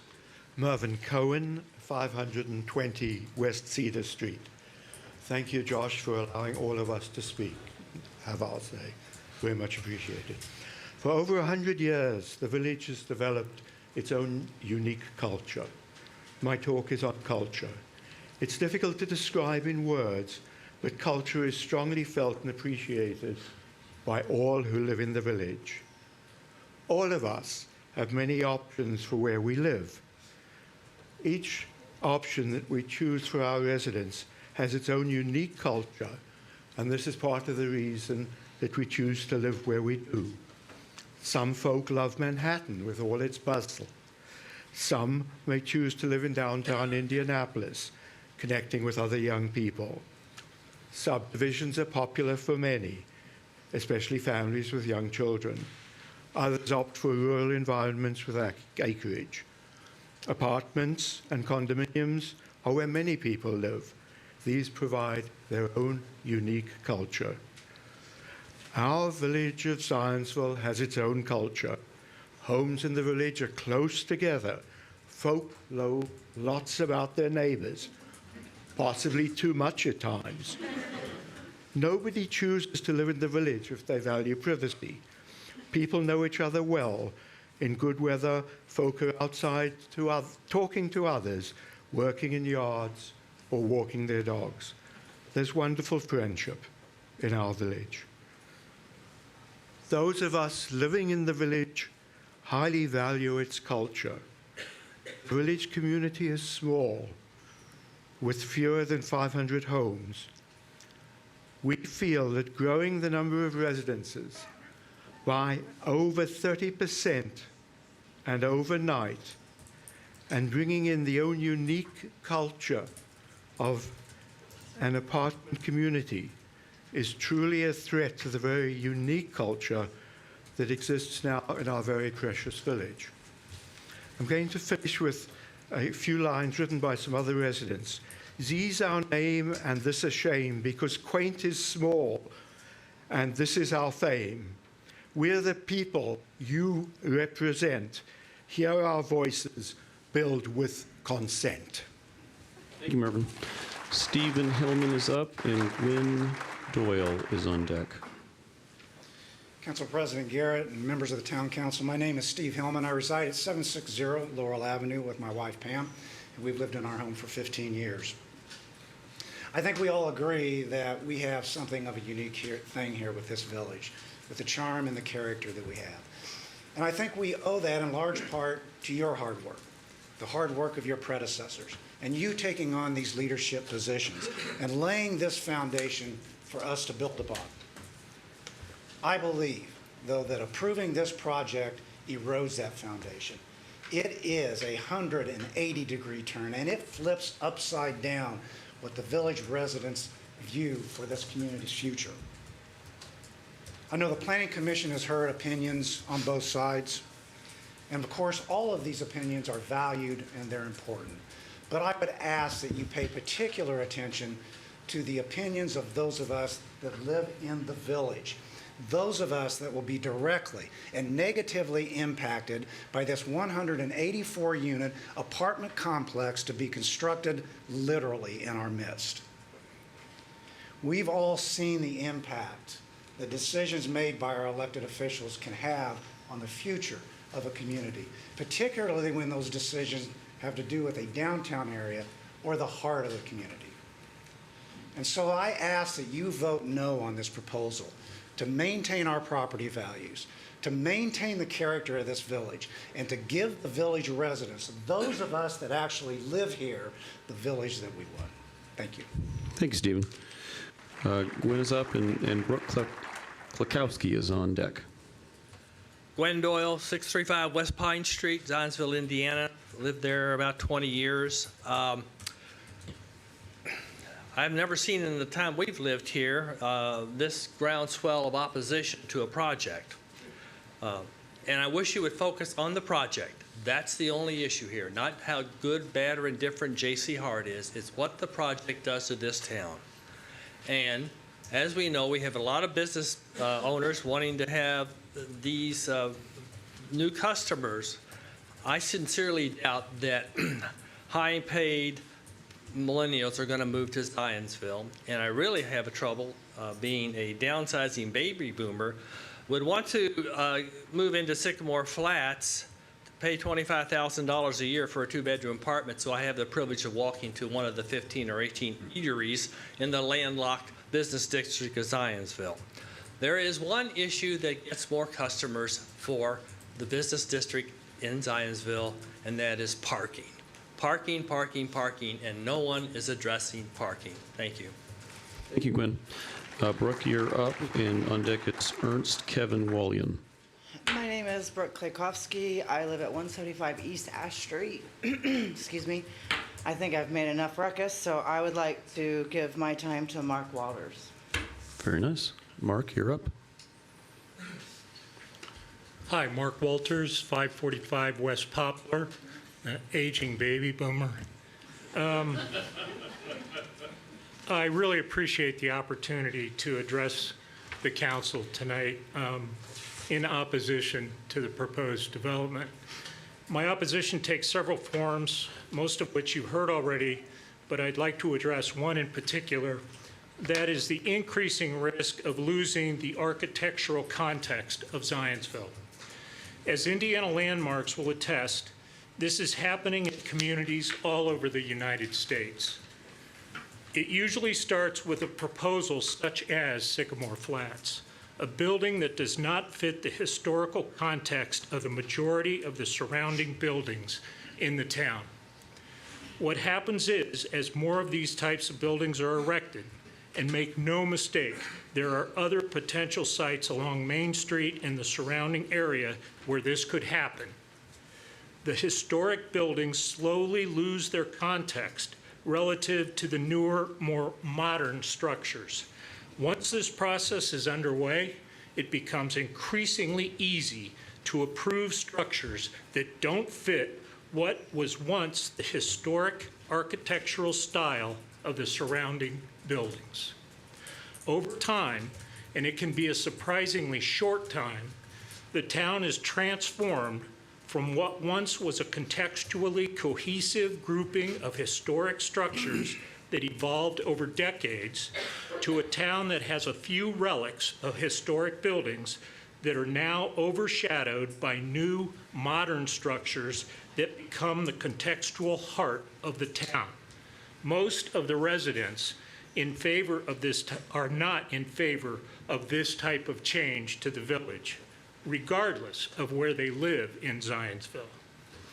Those protesting this development have been characterized as, quote, elitist snobs who do not want change of any type or of development. This is not true, as you've heard. Most people choose to live here because of the unique character of the town, its schools, and quality of life. Development can happen.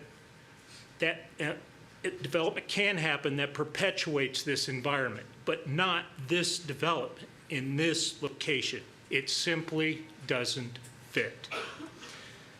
I realize the council may be tired of looking at this underdeveloped piece of property that isn't being cared for and has been sitting empty for a number of years.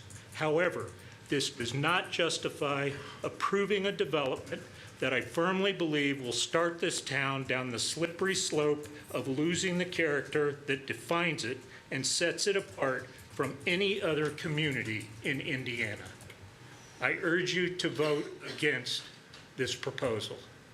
Thank you very much. Thank you, Mark. Ernst, you are up, and Paul Dreyer, you are next. Ernst, you here? All right. Paul, are you around? And then after Paul is Tyler Smith. Mr. President, Town Council, thank you very, very much for the opportunity to speak. My name is Paul Dreyer. I live at 535 West Pine Street with my beautiful wife that spoke earlier. I want to take a little twist, a little different twist, and talk about being honest and being fair in your own backyard. You know, your backyard, that's where we can be honest with ourselves. It's also, in our backyard, we selected what we would look at. We had the opportunity to do that when we bought here. By giving a vote of yes to this development, you're stealing that right away from us. I hate to say it, but when I look at that map that we showed earlier, and I think of the size of that monolith, I want to think, would I do that to you? Would I do that to my sister or my brother? Would I do it to my neighbor? Would I force and ruin my backyard? Or would I force and ruin your backyard? So what's fair? Simply, what's fair is to do what you want to do in your own backyard. If you want that monolith in your backyard, okay, vote for it. I have to say that with 3,000 people signing petitions, they didn't come from the little village down there. I've driven through Colony Woods, I've driven through Raintree, I've driven up and down, excuse me, Hunt Club Road, and they're all putting the same signs up. They don't want to see our village ruined by this monolith. And what do you do with your money? Do you want to give away your money? We have an economist that I don't know if she spoke yet, but calculations show that over $1.2 million in tax money will be taken away from the school system by approving this. I'll let her speak for herself. I'm a scientist, I'm not an economist. But take a good look at that and think about the fact that that $1.2 million is not coming, it's coming out of our pockets, and it's going into the pockets of the developer. Let's talk about associated realities. $70,000. Will a millennial with $70,000 spend his money in the village? Will she, when she has $300 left a month, spend that money? And finally, I've been told by numerous people, associated and not associated with the developer, that you know it's going to pass, don't you? that speaks so terribly about honest people, honest council people, that I know and I believe with my heart are going to vote to be fair and honest. So that's all I ask. Thank you, Paul. Tyler, you're up, and Mark Walters is next. Tyler Smith, I live at 245 North Maple Street. I had some prepared remarks, but most of what I have to say has been said. I have a couple of, can I actually ask Mr. Price a question? No. Okay, I guess my theoretical question for Mr. Price would be, he doesn't have to answer, would be if this apartment were being built across from his house, would he genuinely say that his property value would not go down? I don't know what the answer is, but I think that's a valid question. What I've sort of shifted from my prepared remarks to do is rebut a couple things that I'm concerned about that Mr. Price said. The first one, obviously, is the disingenuous assessment of property values. We already heard from one resident who's deeply concerned about her property values. I think anybody who lives in the village knows, and actually Mr. Price knows it too, that we don't know what property values are going to do once you build a giant apartment across the street from the house. He knows it because he said we haven't built any here for 50 years. So I don't understand how we can make these positive assessments when we don't have any evidence to make those assessments. That's a category of concern I continue to have about Mr. Price's arguments. Another category of concern would be that he compared this quote-unquote opportunity to the opportunity that the town missed to annex Anson. I agree, that was a missed opportunity. If Mr. Price thinks that Anson and this property are equivalent, he doesn't understand what it means to live in the village. And that is my bottom line concern with all of this. I think you've heard tonight, councilors, that there's some concern about the honest and straightforward dealing that Mr. Price has previously had in the past with members of the village. I think we have grave concerns about that going forward. Mr. Price noted that if it's true, and I will trust his numbers for now, business owners pay twice the taxes as residents do, right? You think there are more or less than 2 times the people here than there are business owners on his heat map tonight. I guarantee it's 3X, 4X, 5X. You drive around the town, you see the signs. The village does not want this. I don't know how we can put that more clearly. And I guess the final piece of it is just to say to everybody, once you do this, you can't take it back. This is, and I don't mean to overstate the case, but I don't think I am overstating it. This is a historic moment in the development of Zionsville, right? This isn't like widening Michigan Road or tearing down the varsity gym to put in the library. We are changing fundamentally and permanently the character of what Zionsville is. And once you do that, you can't take it back. And then every little corner of woods, every little possible empty lot becomes a possibility for another high-density development. And the council can tell us we won't do that. That's what Mr. Price said when he was sitting up there a couple years ago. He said he wouldn't do it. And here we are. So we want to have a council that defends our needs and our expectations. We want you to take care of us, take care of your constituents, as we have elected you to do. There is no giant outcry for Sycamore Flats. There is an enormous cause against it. And I think you've heard a lot of different areas of that tonight. And I continue to have dire concerns about the accuracy and faithful dealing of Mr. Price. Thank you, Tyler. Based on a lot of things. Appreciate it. Mark, no, hey, we're not even halfway done through here, so please let's stay on point. Mark, are you here? I'll give up my time in the interest of moving quickly since I've already spoken. I appreciate it. Roger Burris.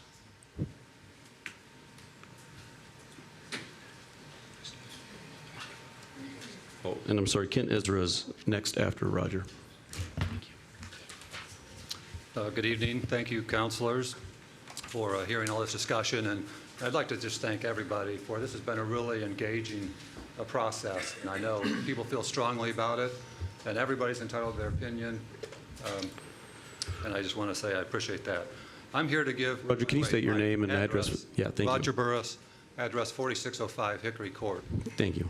I lived in Zionsville all my life, practiced law here for almost 37 years.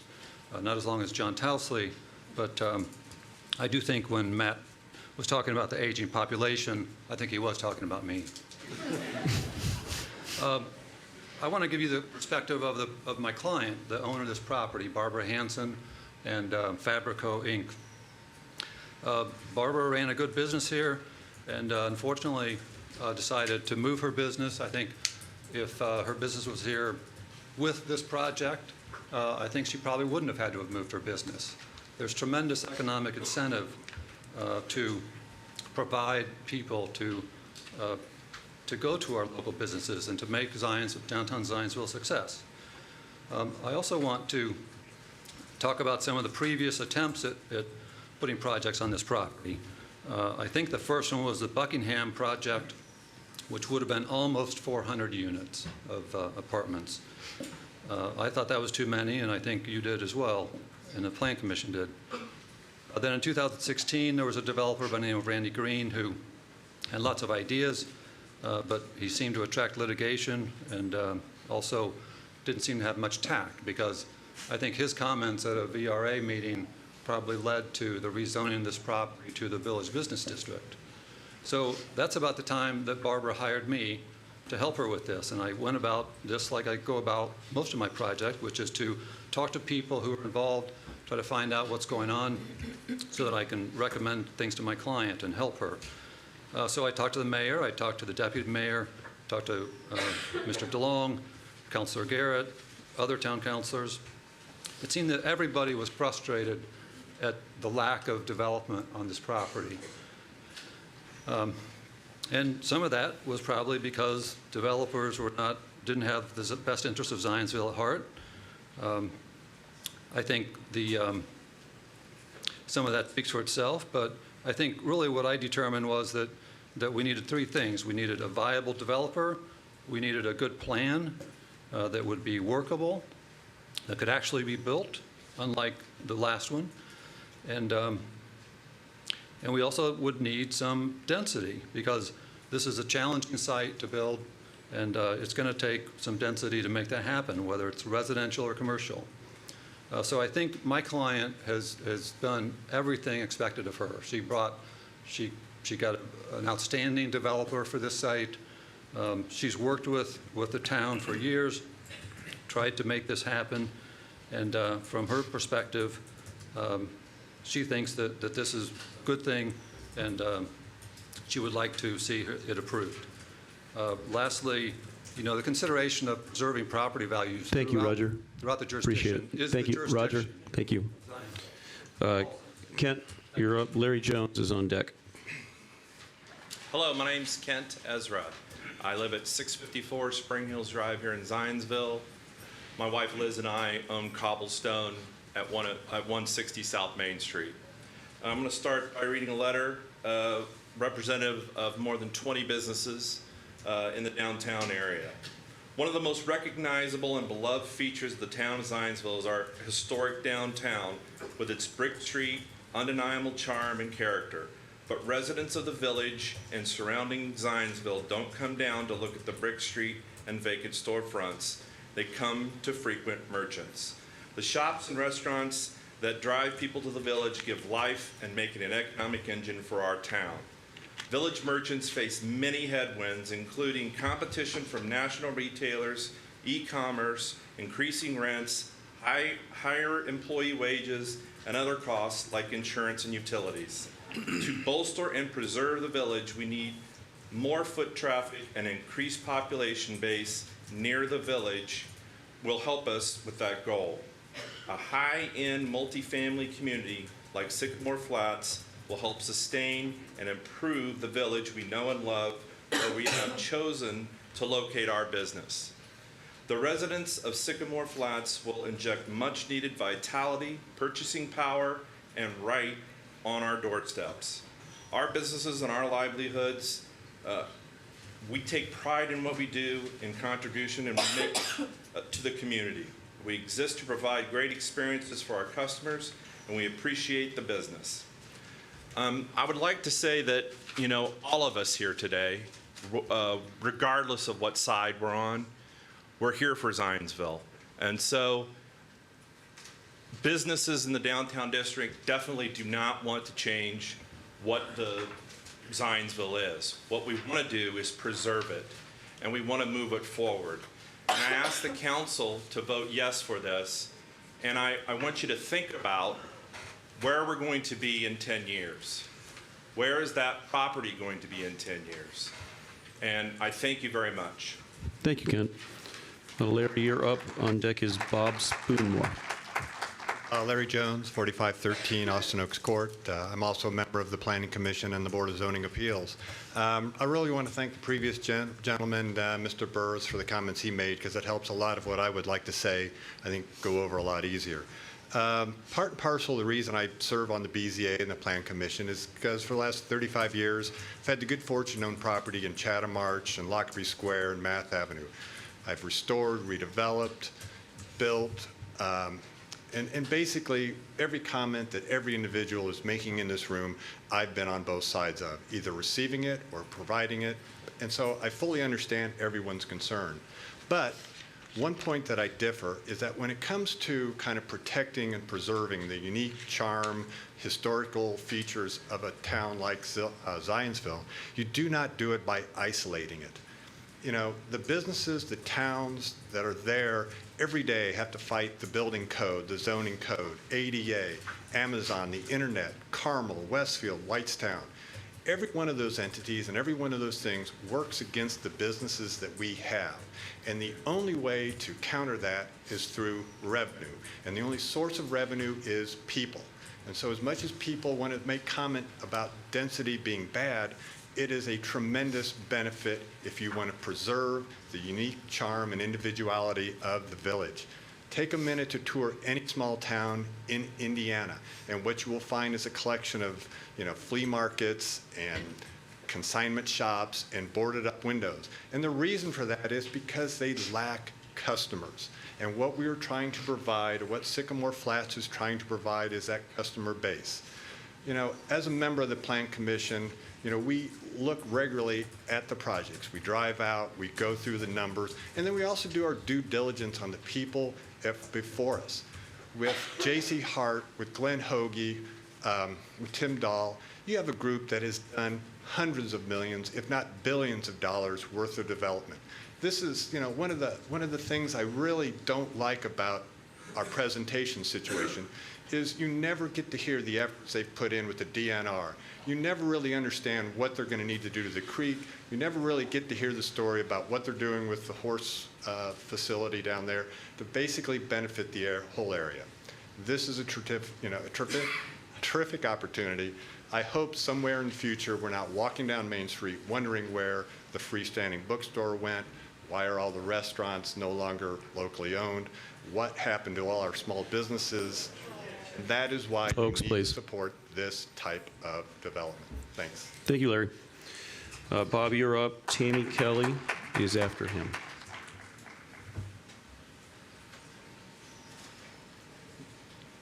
My name is Bob Spoonmore, 10338 Oak Ridge Drive here in Zionsville.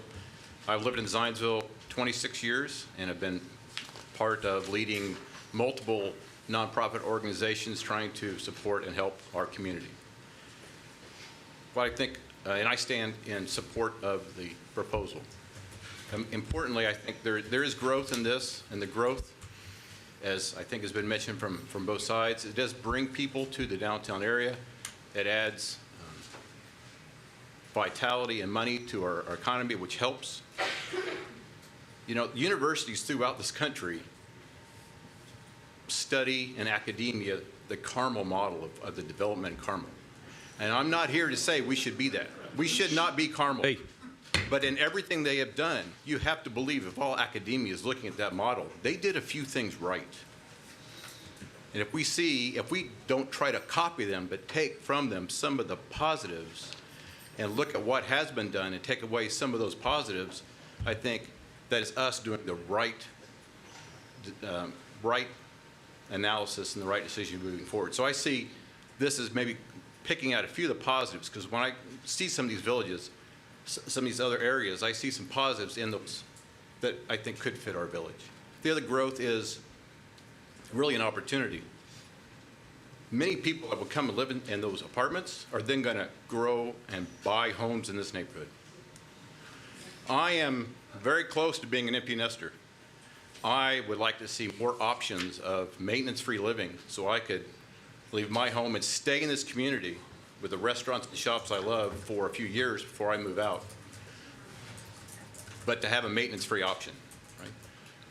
What is this project? This project is an option that has taken a challenging site. It's challenging from an environmental standpoint, flow, traffic, people, all the aspects of it, and has brought in solutions that can only really be done, I think, and sometimes with scale. How they're going to help the water, how they're going to help the erosion, how they're going to help the drainage, how they're going to help the parking, adding parking to the downtown area. All these things happen to bring value.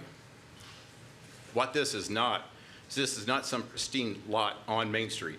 This is a couple blocks away. This is not the front door to Zionsville. But I think that with this, the empty lots next to it might have the momentum to then become the good front door to Zionsville that we hope and we've been waiting years to see. So with all this, I hope you look favorably on the proposal. Thank you, Bob. I would like to remind the audience, by my count, we are 19 against and 4 in favor. When folks are speaking against, I feel the folks in favor have been quiet. I would ask you to give them the same respect, as it is not easy to give your opinion in front of an audience that is overwhelmingly against what you are stating. So I'd like to stay on track. Tammy, you have the floor. George Tickajohn, you are on deck. My name is Tammy Kelly. I live at 155 South Maxwell Court. I've been a resident of Zionsville for 15 years. I am a local commercial real estate broker. If we want to protect our village that we all are so proud of, we have to look to the future. We need to take into consideration how our population, demographics, and lifestyles are changing, and how those changes will impact our community, and what we can do as a community to help our village survive and continue to grow. The trend the National Association of Realtors Community Preference Survey revealed was that Americans want to live in walkable communities where shops, restaurants, and local goods and services are within an easy stroll for their homes. With the technology and e-commerce, shopping becoming more the way people buy things, brick and mortar retailers will be facing more challenges. Adding a higher density development within close proximity to our village district will create a built-in consumer base that will help support our village. If you truly want to protect our village, please vote yes to Sycamore Flats. Thank you, Tammy. Tam, I have a question. Can we keep questions at the end? Is that okay? Sure. Just for consistency purposes. Sorry about that. That's fine. Thank you. Yeah, great. Thank you. George, and then Larry Siegler, you are after. Good evening. My name is George Tickajohn. I live at 8205 Hunt Club Road here in Zionsville. My wife and I have lived in Zionsville for 30 years. In fact, I was married in the gazebo in Lincoln Park. Lived in the village when I first moved to from Indianapolis, because the village is the closest place I could think of that would equate to downtown Indianapolis, which is where I lived. I love the close neighborhood feel. The problem is I don't think I could live in the village today because the houses are a lot more expensive when I came in. So I'm in favor of this project because Zionsville needs more housing options for younger people. Not everybody can afford to buy the expensive homes that are in the village or in the suburbs. And if the town of Zionsville doesn't want to age and wants to have a nice, diverse population of young people, we need to have an option for young people. I've got 3 kids who are in their 20s. They all want walkable locations. They don't want to live where they have to drive. They want to live where they can walk to restaurants and shopping. So this location is a perfect location for an apartment community. It's on the edge of downtown. It's overlooking, an older part of town where there's not been, where there's some redevelopment that's necessary. It's not in the middle of the village, as somebody else has mentioned. So it's the right location for this type of project. And the developer, the J.C. Hart Company, is a very good developer. I'm in the apartment business. I have no part of this particular project, but I know who is good and who is bad. And I would not be standing up here if I didn't think the J.C. Hart Company would build a nice project and Zionsville could use it. The other thing that Zionsville needs is more walkable housing to help fill out the commercial development in Zionsville. The Creekside Park Business Park has not been leasing and selling very quickly. And I think part of it is due to the fact that we need more housing options for the young people who work in those businesses. So I support the project. Thank you. Thank you, George. Larry Siegler, you are up. Mitch Wilkinson, you are after Larry. Good evening. I'm Larry Sigler, 7645 Stonegate. I'm here because sometimes, and I feel sometimes, we have residents that, we come into Zionsville and we want to lock the door and we don't want anybody else to come in. And that doesn't happen all the time, but I see that from time to time that, hey, we're here, we want to stop and lock the door. I've got two daughters. They are college educated, professionals, have jobs, and in their mid-20s. And they said, and I guess I learned tonight maybe they're transients, but they told me that they would love to live in Zionsville. They said, however, they come across homes that are either really nice and not in their price range, fixer-uppers, and they're not really ready to do that, or out in the burbs, and they're not really into families yet. They're single. So they said, Dad, our friends and I would love to live in a walkable community, in a community just like Zionsville. And they said, when they saw this project, they were like, when can I sign up? So this is real testimony of young people, millennials, that do want to move to Zionsville. This is about investment. I want investment in my community. I hope you want investment in your community. We have some lots that have kind of struggled, if you want to say, over the years. Here we have an opportunity for investment. I like it when Cobblestone spends a lot of money on the inside of their restaurant for investment. I like when we have a restaurateur that takes Noah Grants or Salty Cowboy and spends a lot of money. When we have an addition, Bub's Burgers on the south side. I want that investment in my town. I don't want to be just sterile and no new investment. So really, I just asked for two things tonight. I want you guys to vote on the facts, not Facebook.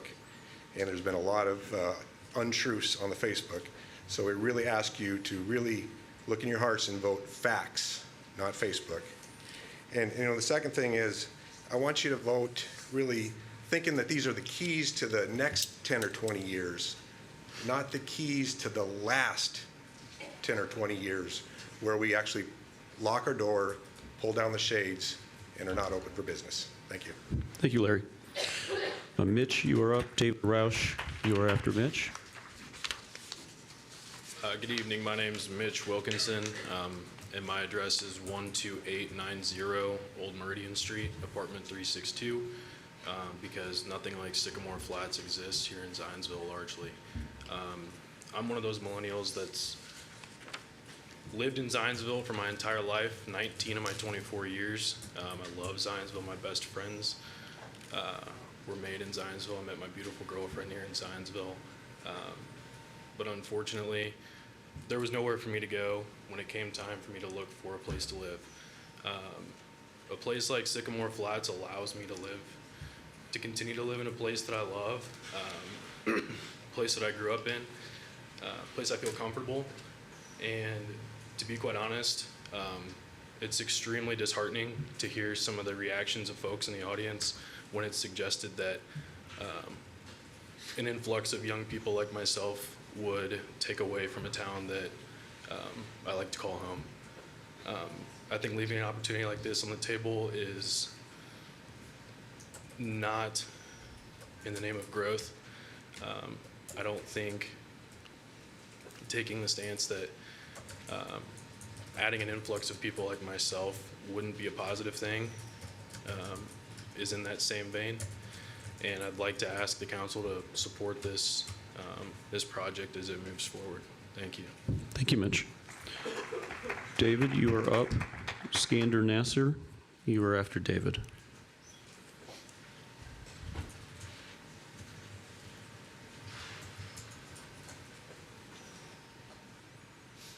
Good evening. My name is David Roush. I live at 7738 Kissel Road and have offices at 170 South Main Street in Zionsville.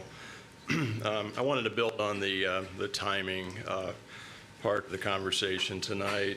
I've moved to Zionsville in 1985, I might say as a renter initially. I rented a home before I lived in the village, and then built our home on the west side. In the almost 35 years we've been here, we have fortunately raised 3 wonderful children who have gone on to prosper in their careers as renters, I might add, in various parts of the country, the last of which is actually a renter in a nearby community to a large part because options in Zionsville were limited or non-existent for him and his significant other. So I'm here to talk about the next 20 years, quite frankly, as I and others here will pass the torch. Certainly when I moved into the village a number of years ago, I'm drawn to the character and charm and all of the qualities that everybody here has spoken toward, and am as passionate about that as I believe anybody that's here. I also believe that goals do not have to be mutually exclusive, and certainly the property at the south end of the village, being located where it is, has great opportunity for the future of our community. I think that a couple things I would want to point out is certainly the jarring moment that we're in is over at least the 30 years I've been here, I've seen a slow degradation of the sort of the livelihood of the village itself. It's still a wonderful place, but we've lost an active church, a drugstore, a grocery store, a hardware store, a vibrant art gallery community, and things of that nature, which have been replaced with service businesses, boutique restaurants, and boutique clothing stores, all of which are lovely, but don't necessarily embody the full village feel. So as I think about the next generation, I think about a community that is on average is 10% older than the rest of Indiana, property values that are beyond reach, as has been noted, and I just ask the town council to consider how it might help plan this community for its next 20 years. The final point to this is that there is a great deal written about smart growth, and I won't go into the details about smart growth, but I would certainly ask anybody and everybody who cares about this development and this community to think about the principles of smart growth and how they might apply to this end of town and how that actually can be a win-win situation. So with that, thank you. Thank you, David. Skander, you're up. Nathaniel Rowe, you're next.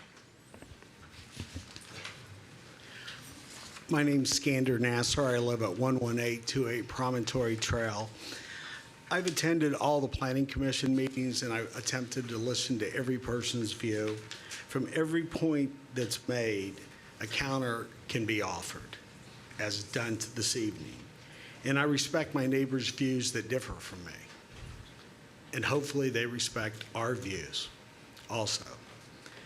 Whatever side you find yourself on relative to this project, history will tell the story. It's not X or Y study that's being discussed this evening. That being said, we must make a decision tonight or whenever you deem appropriate based on the best available facts and assumptions. My support of this project is based on the following. One, I've known the Hoagie and Dahl family for over 20 years. All 5 of their children were educated in our school system. Both of them have relative experience with development projects, as you've heard. Both families know the value of our educational system and want that to continue. Any investor that does not consider what is best for our schools, in my opinion, will see their investment devalued, as our schools, along with the people, even if we differ at times, are our strongest assets. I consider both families friends, but I don't support this project based on my friendship with them. It's based on the merits of the project. What I know of J.C. Hart, they're a solid organization. My understanding, a lot of the people that will be working in the project live in Zionsville, Northwest area, and that once in the communities, they're a supporter of the communities. The chamber, on behalf of the local business, supports this. Why? Because we need a vibrant, strong downtown. We got a traffic issue. We need to resolve it. We've heard some issues tonight. I'm sure others will come over time. We also need to protect the village home and be mindful of their value. From what I've read, understand, and believe, both can and should prosper together. The developer needs a strong village. The price of the units, as we've heard, will bring a lot of people here that should be able to reinvest in us. I've heard a lot about the developer's profit. We should want whatever developer does this to make a profit so they can maintain the building at Zionsville standards. Not all change is good, I'll tell you. But also, I also understand change is hard, but I'm also very concerned that maintaining the status quo is a greater risk. Thank you for your time and consideration. Thank you, Skander. Nathaniel, are you there? Nathaniel Rowe? And after Nathaniel is Dan Rhodes? Rowe, yes, but Dan Rhodes is after you. Oh. We go Rowe, then Rhodes. That's confusing. My name is Nathaniel Rowe. I reside at 11701 Chant Lane. I also have business at 53 East Hawthorne, which is in the village, spitting distance from the Friendly. There's a couple things that I think, as I've gone through all of these meetings, that I think we've been misled on several occasions. Things have been changed verbiagely wise. The first I'd like to start with is parking, because a lot of the business owners in the village were very pro with this project because it would add 90 additional parking spots. Well, in the last petition number 2019-09-Z, it clarified the original statement on this matter, and it says, no fewer than 90 additional open surface spaces will be provided on the site and available to the public. The use of these spaces for overnight parking will be restricted, however. This is a new addendum that has been added since the original, to vehicles with a management parking sticker. So, and it says, it goes on to say that that is for business business use hours, during business hours. So I'd assume for the Friendly, for the Cobblestone, you would have to have a permit after, let's say, 5 p.m. I'm going to give you some preposterous numbers, and it is based on, again, that petition. It says part of the site is in a floodplain, and part of the site is also in the floodway, which will remain a green space. And I think that green space is actually the property in which you own, not this project. The area in the floodplain will be raised approximately 6 feet with soil excavated from the Canterbury Manor stable and the park properties. So if you look at the drawing Exhibit 2 in that petition, you can clearly see that the flood zone takes up about 3/4 of this proposed site of 4.32 acres. So I've done a little bit of math. I'm not a mathematician. And 1 acre equals, these are really bad numbers, I apologize, 43,560 square feet.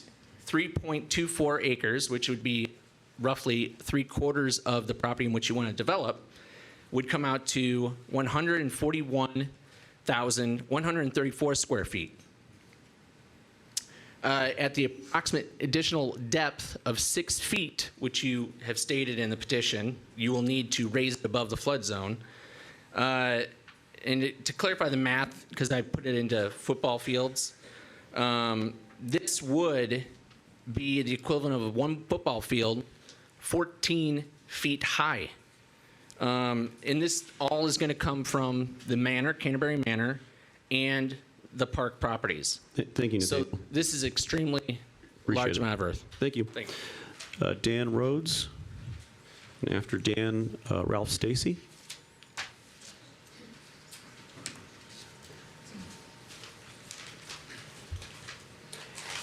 Hi, good evening. I'm Dan Rhodes, and I'm currently serving as the Zionsville Chamber of Commerce Board of Directors President. located here at 1100 West Oak Street. I speak to you on behalf of the organization, and we would like to state our support for the project. And our members believe the project is crucial to the long-term economic vitality of our town.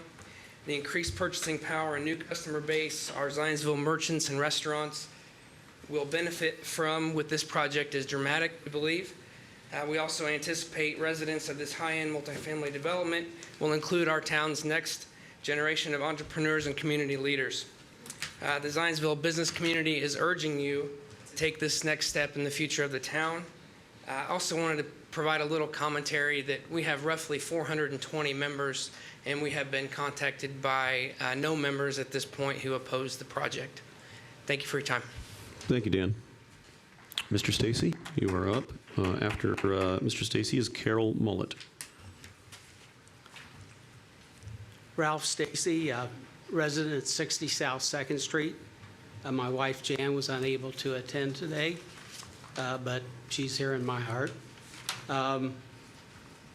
It's kind of interesting to hear, sat there and thought about Matt Price when he was leading the Zionsville Eagles to some successful football games and with his great playmaking. But I'd like to say good evening to the town council. My wife and I and our family used to own the property where Serenity is today at 125 West Sycamore Street for 35 years. We had to live with a lot down there around our surroundings, and other people are having to live with a lot today. The Citgo station should be the village green. Instead, we have asphalt and concrete slabs and have had for many decades. That needs to be changed. My wife and I are very concerned citizens with considerable investment in our town. Our old town motto was, for a visit or a lifetime. We are here for almost a lifetime. We will not review what we have filed on the proposed Sycamore Flats development from the first of two of the most recent Plan Commission meetings, but will limit it. I have some observations, questions, and/or comments. I graduated from Eagle Township High School, now Zionsville High School, in 1961 with 51 other classmates and my late brother John 5 years earlier. Jan and I have had 3 children graduate from Zionsville High School and move on to obtain college degrees. Now we have grandchildren enrolled here in Zionsville schools and want them to be well-educated, healthy, happy, and successful with a class population approaching 500. We are the lowest per pupil state-funded school corporation. We are getting ready to revisit our school referendum again, both capital and operational, for continued massive school funding shortfalls. The dilemma of tax caps and the continued addition of many more housing developments and students add to the upcoming referendum with the need of $89 million over a period of years. I think one of the referendums is for 8 years.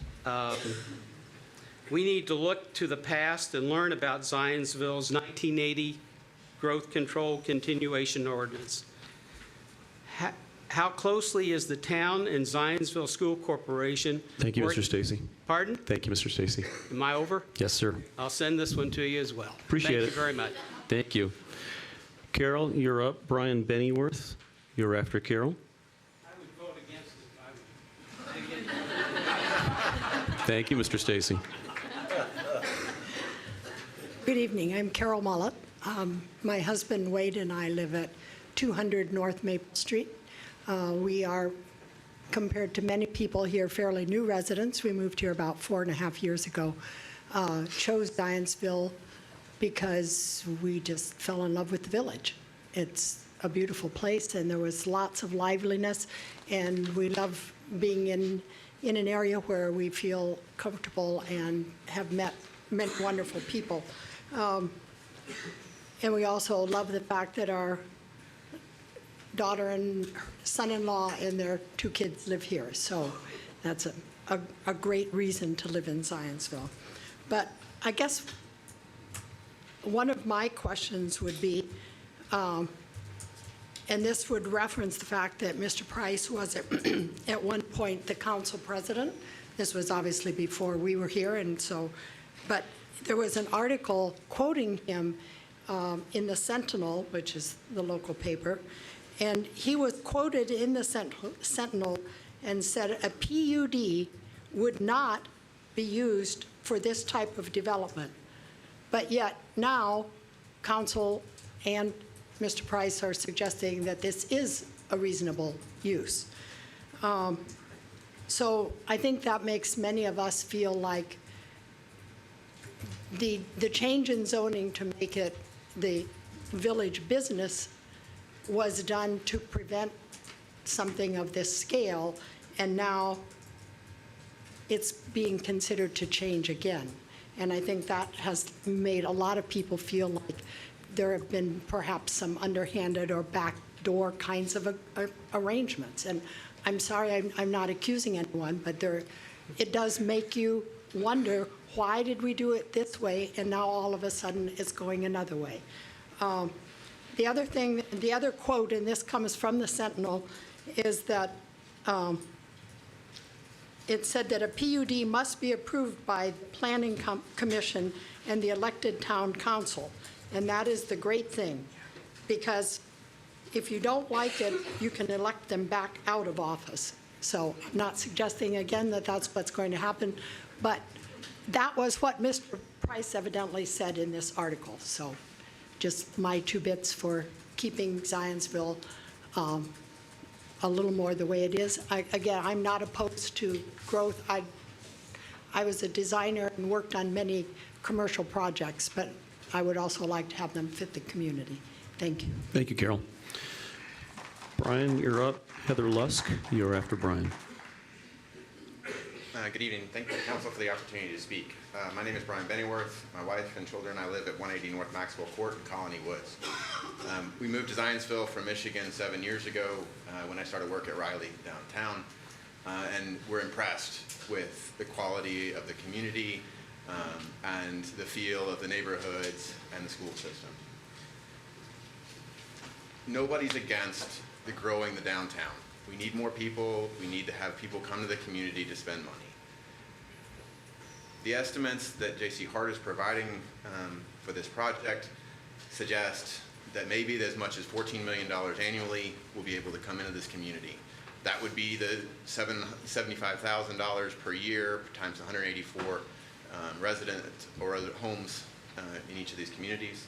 But if you really consider what these household expenditures are going to come from, you have to reduce that all down by taxes, car payments, utilities, student loans, if they're really all suggesting these are young people, and including the $3.5 million in rent that they will be accumulating for this property. So the local household spending left for the community is really a fraction of that. And even based on their own numbers, it could be as little as $5,500 per household. If you really look at that spending, this community is on the edge of Zionsville and is very convenient in order to get to Michigan Road and Carmel, where there is many more options, both in terms of restaurants and shopping. So though the downtown residents, while I want them to succeed more than anything else, they're going to have a stiff competition with Target, the larger Kroger, and many of the chain restaurants on Michigan Road. So the real question is, how much of this estimated impact will actually be spent in Zionsville? Even if you adjust the gross income and we change the proportions, it's still going to be a relatively small impact. Others have referred to a multiplier effect from this development, i.e. the general idea that these extra dollars being spent in the community will then provide additional revenue for the community. But this really occurs in large economies, of which Zionsville is not. This multiplier effect will have an effect on Carmel, Broad Ripple, Whitestown, and other areas in the surrounding community. I don't think the Sycamore Flats is going to bring the windfall to local merchants that they think it's going to. So I'd ask you to vote no against it. Thank you. Thank you, Brian. After Heather, we've got Joe Tanona. You guys doing okay? You need to stretch, jumping jacks, anything? I ordered a pizza. It's not here yet. I admire you for going through this and allowing us to have some time. That is very much appreciated by everyone here. A couple of quick notes that I made while... Heather, can you state your name real I'm quick? sorry. I'm sorry to interrupt you. How did I forget that? Name and address. Heather Lusk, 285 West Hawthorne Street. Thank you. So the target audience for this is millennials. Downtown businesses are hurting because of online shopping. Who shops online? Millennials. Just one little note. More than a dozen individual letters from business owners opposed to this have been written, and I assume you guys saw them. There were another 10 or so people with whom I spoke personally, shop owners that I know on a one-on-one basis or I visit quite frequently, who have a lot of concerns about this project, lots of concerns, but we're afraid to speak publicly because obviously it's tearing our town apart, and they did not want to choose a side, but they have expressed lots of concerns to me, and I hope you guys have taken time to speak with some business owners in here. They are concerns as well as the support. I mean, I think it's literally 50-50 when it comes to downtown businesses when it comes to this. Okay, now those are my side things. 3,030 people have signed a petition opposing the project, concerned that it is not the right plan, the right location. I've checked the names. There are a couple of duplicates. There are a couple that are probably fake names, so I'm going to take out 1% for that. Then counting through them, about 230 live in Whitestown or in Carmel or somewhere else. That mathematically is 7.5%. That leaves more than 91% of people who have signed the online petition, 91% of Zionsville residents, your constituents, who are relying upon you to make this decision on their behalf. That is around 10% of the total population of Zionsville. That doesn't even include the voting population. And if you look at those who voted on the last election day, if all the people opposed to the project voted, we would get more than 51% of the vote who would be on this side. The petition against Walmart had 517 people. The petition against 200 West had 407 people. 3,000 people, that's a significant bit. Look at this room. You can't see all the way down the hallway. You can't see upstairs, but I think you can hear them from time to time. These people are packed. They're here because they are passionate about this town. They are passionate about having the right thing done. Many of them have never even been to town hall before, never come to a meeting. You are asked to particularly listen to those in the village, but most of these people aren't from the village. The people who signed the petition don't live in the village, not all of them. I believe everyone believes that this project in a different location could work, and the location needs a project that matches the village business zoning district. Ms. Suarez said it perfectly once. Please make sure you do it right. Vote no or the battle continues. Thank you. Thank you, Heather. Folks, thank you. Joe, are you here? All right. Dr. Estelle Albright? Very good. And after Dr. Albright is Eric Golslassen. Hi, my name is Dr. Estelle Albright. I live in the village, 685 North Elm Street. I also own 3 other properties in town that are single-family residences. I have some serious concerns about this project, and I hope that each one of you are paying attention to what I'm talking about, because this is a critical decision that you are going to make tonight. Each one of you has one vote. People are concerned. It is your job to follow the will of the people. If any of you have any sort of a vested interest or otherwise conflict of interest regarding this project, I ask you to recuse yourself in voting this evening. Growth is important, and we need it. But we don't need this. Think about your town. I am assuming you and you and you and you and you and you and you and you all live in Zionsville, right? Am I right? It's your town. It's our town. I am passionate about living here and loving the lifestyle that it gives. But we don't need a humongous, sprawling, overgrown bunch of apartments We don't need more apartments. Go down Michigan Road. There are thousands of apartments. And who says that those people, assuming that this might possibly go through, are actually going to come into the village and shop? What is the income level of the person that is going to live in an apartment? Tell me.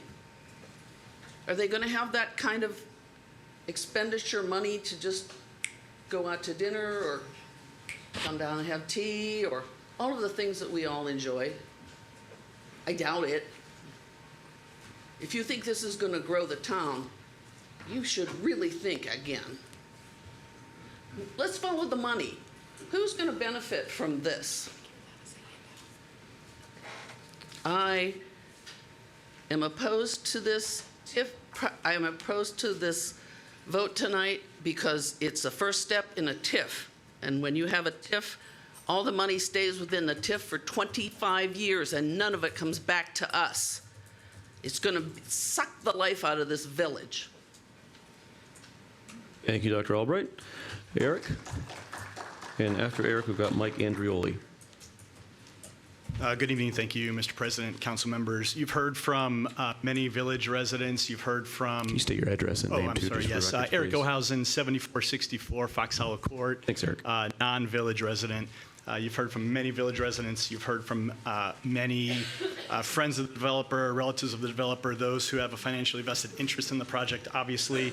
But I'm here on behalf of all of those non-village residents from every surrounding neighborhood who have signed that petition, and those who haven't but would like to urge you to oppose not this particular development. The density of it, the architectural significance of it, and the apartment concept of it by itself. We're not opposed, as many in this room agree, to responsible development, but candidly, this is reckless development. Many of you voted against Wolf Run. Maybe that was because it was in your backyard, maybe not. But please vote against this particular project and consider another alternative. Thank you very much. Thank you, Eric. Mr. Andrioli, and then after Mr. Andrioli, we've got Michael McGraw. Thank you, Mr. President. For the record, Mike Andrioli, 1393 West Oak Street, here in Zionsville. Per my letter of representation I sent the Plan Commission, I represent a number of affected landowners that are immediately adjacent to this particular project. In addition, I represent Serenity. I also represent Bentley of Zionsville. Serenity has written a letter to you, so has Bentley, and I'll talk a little bit about that in a second. Listening to the comments tonight and Mr. Price describing this as a master plan, this is not a master plan. This is essentially a development plan for a 4-acre tract. When 188 apartment units are put on 4 acres, that's a development. That's not master plan. It takes no creativity to master plan 182 units on 4 acres. It just simply is not. The terminology is not correct. In 2013, when we brought Buckingham to the town council at that point informally, they had 20.9 acres, and they were master planning the site, including being in a situation where they could help with the traffic and be part of the solution, not be on the outside looking in. We were told to go away. The town was not ready. It reminds me of what we did back years ago when I went to the town and tried to get them to run sewer lines out to the Royal Run area. Mr. Price's talk about that with regard to Anson was correct. His quote was not, because the quote was made to me, and the quote was made, we just have no interest in being out there whatsoever. Why would we be there? I had the same pit in my stomach when we came with the Buckingham project in 2013 and were told to not even present it and go away. You people were not involved, and I make no umbrage to Mr. DeLong because he did not have the power-making ability over that, but we were told to go away, and that was a shame.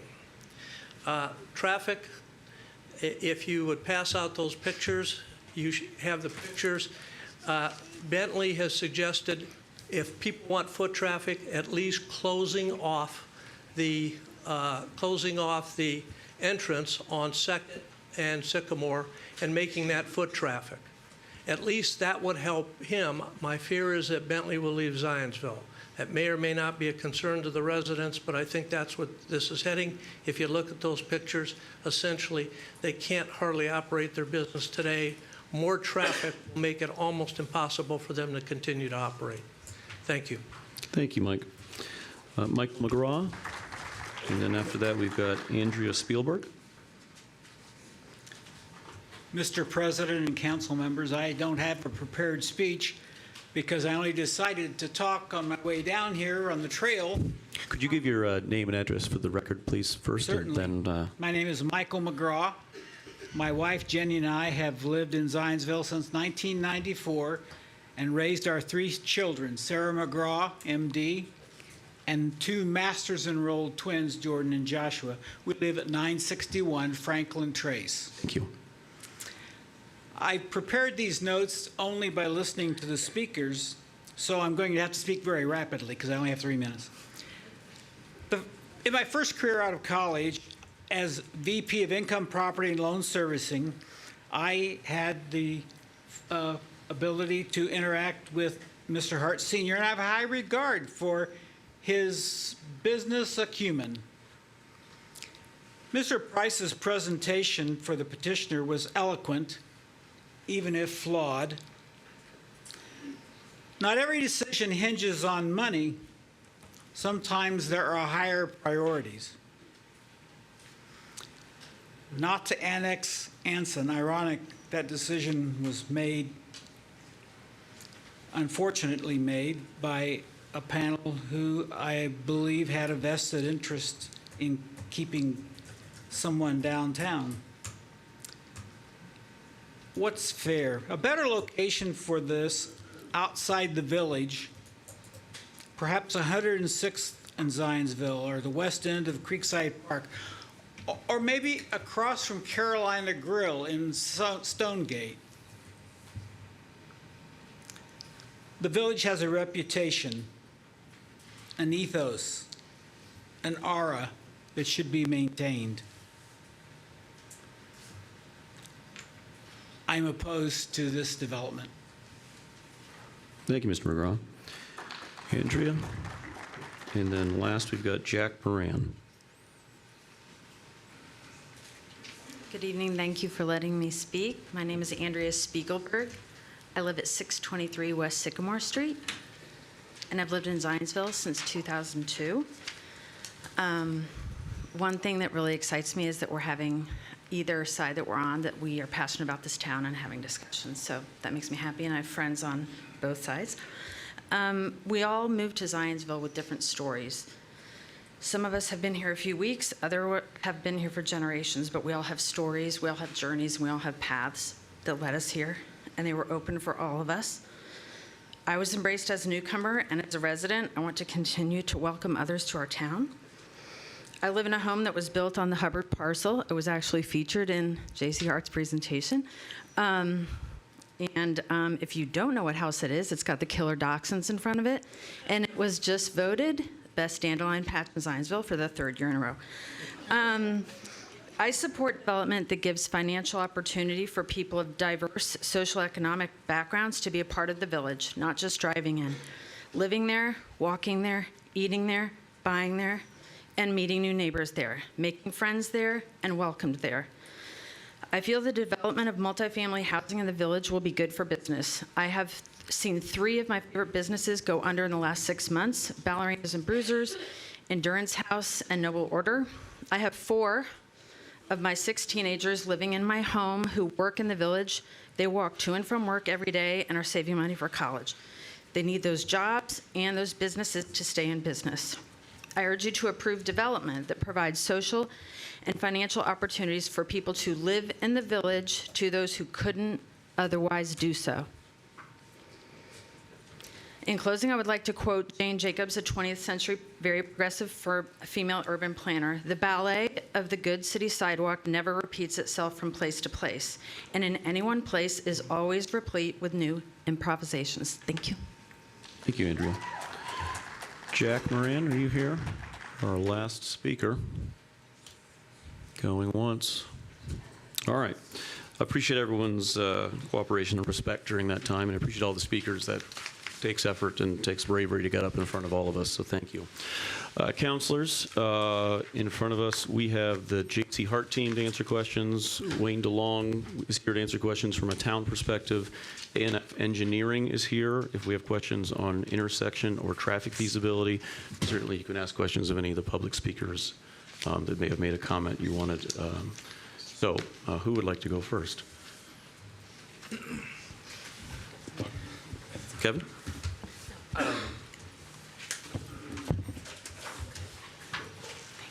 For the developers, there was an insert titled commitment in the package you gave us that, am I to understand that any deficit the school has, you're going to, as far as it being a TIF, you're going to satisfy that? And Matt, if or whoever wants to represent the developers, if you can please speak, especially so our folks upstairs can hear as well.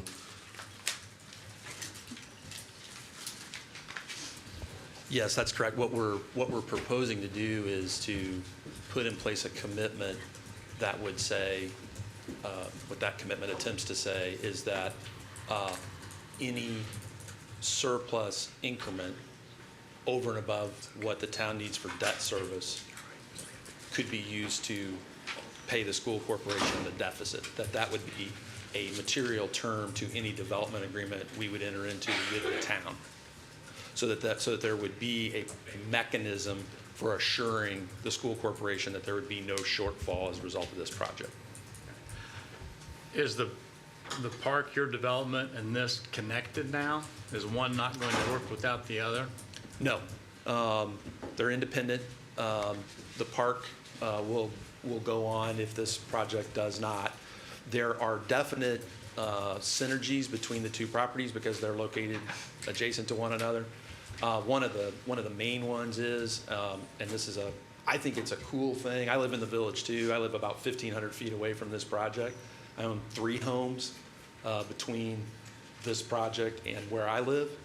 And just to tell you how this works is they're planning on taking fill from the Canterbury Stables across our property and then using the park property, and then using some of that fill to raise the Calco Corners property.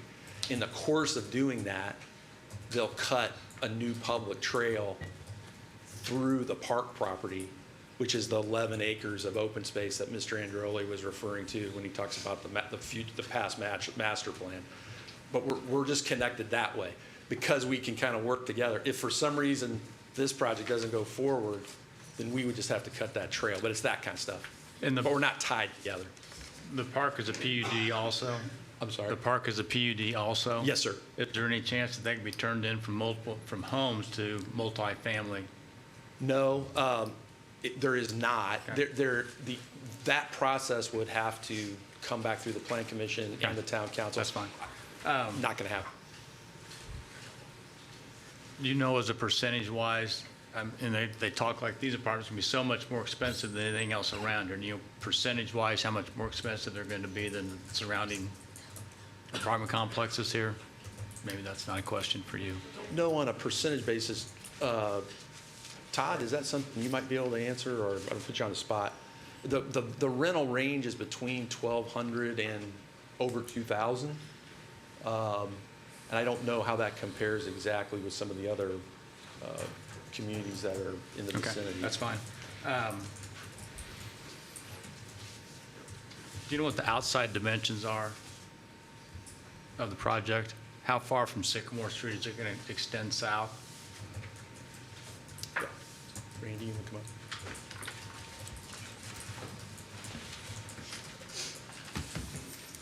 If I can repeat the question. How far down from Sycamore Street south is this going to extend? And just what are the outside dimensions of the building? Okay, so you're looking for building dimensions? Yes. Yeah. So from the face on Sycamore Street going south to the bottom edge of the building, I believe the dimension is around 270 feet approximately. Okay. So it's going to be almost a football field square? Approximately, yes. Because it's looking at it is basically square. It's as wide as it is long, and it's almost That's 100 correct. yards. Okay. Yep. That's all I had for him. Tammy Kelly or the Dan Rhodes, do you know what the occupancy rate is in downtown for businesses? And whoever answers, will you come to the mic, please? Keep beat me to it, Heather. Thank you. If you don't know, that's fine. Okay.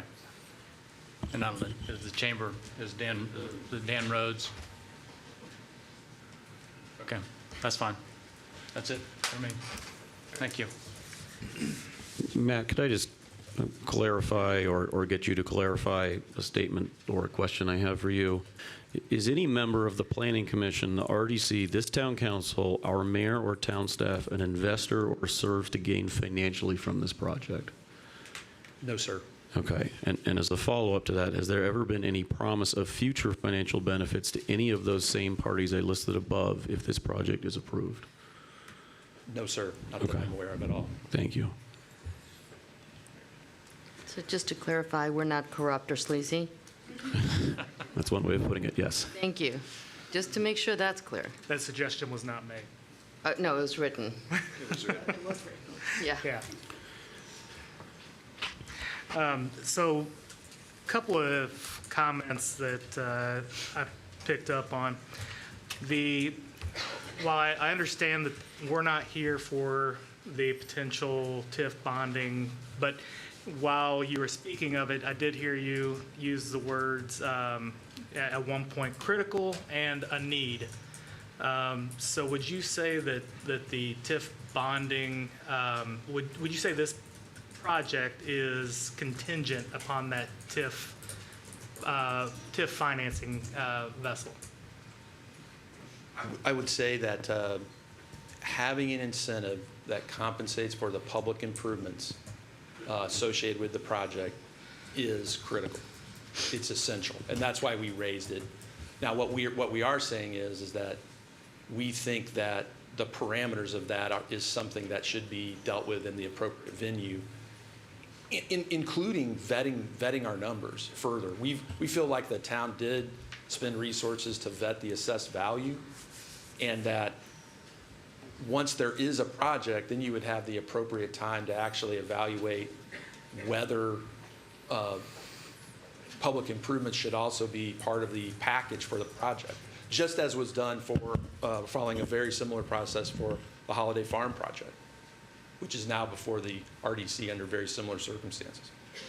It's not a promise that you're going to get anything. It's just following the next process. I understand. The only reason I bring it up is that you had brought it up earlier, and it is in the document, so I wanted to address it.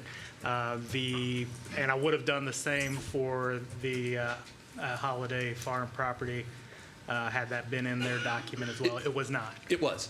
It is in the document. It is? Yes. All right. I've been wrong before. This makes twice. Well, Councilor. On the record. Yeah. Very good. Yeah. Yeah, what we wanted to avoid is the concern that there's a bait and switch, that you present a project, don't mention that component of it, and ask for it after an approval, because the requests from the council and the plan commission might be different if they knew that was part of the request. And it has come up for others who tried to ask for things after they've gotten their land use approvals. And is there anything in this PUD document that ties this project to J.C. Hart specifically? The reason I ask is if there is a critical need for that component, and my fear is it goes forward, maybe he doesn't get what he's going to ask for. I really don't want this project under anybody else. Quite frankly, if we're going to have this, I want J.C. Hart to be the one to do it, because I have vetted them as a company and individuals, and have a high esteem for them. So my question is there anything that would prevent this if we approve this PUD from being just conveyed to another developer? There is not such a restriction in place now, but I can say with confidence, I think that we could add such a restriction if that was important to your decision making, because this project and the selection of J.C. Hart was an extensive vetting process with multiple interviews and multiple RFPs, and J.C. Hart was selected because of their qualifications, and they are integral to the project. Follow-up, I guess, to that question. If we do approve the PUD and then it doesn't move forward, procedurally, and I can ask this of Mr. DeLong or of Mr. Price, how hard is it to get it back to the current zoning that exists? In other words, if it is a PUD, is it stuck in a PUD for a certain period of time? Revoke Or the is PUD. it at the discretion of the council Through a to vote of move back? council, we can revoke the Okay, PUD. great. Thank you. So I'll take, are you? I've got a good? list, but I'm happy to take Well, turns. all right, I'll bounce in then. So, Mr. Price, there are three key issues that recurrently come up as a position to this project. Number one is traffic, number two is schools, and number three is way of life. So I would like you to please explain to this council why, addressing each one of these issues, this is a favorable project. Because we've heard extensively the questions that lie in people's minds. I have seen the plans. I have seen all the thought process that both sides have put into this. I really want to understand how you plan to mitigate the traffic issue. I really want to understand this commitment that as a council, we are going to be requesting the RDC to consider as a directive from us to include in the TIF language if it so moves that way. And third, how the parking, the way of life, and the way that this apartment building is being designed would impact the village. Sure. I'll just take them in, very good question. I'll take them in the I order. wanted to organize them because they're quite extensive. But. They are. I'll take them in the order you presented.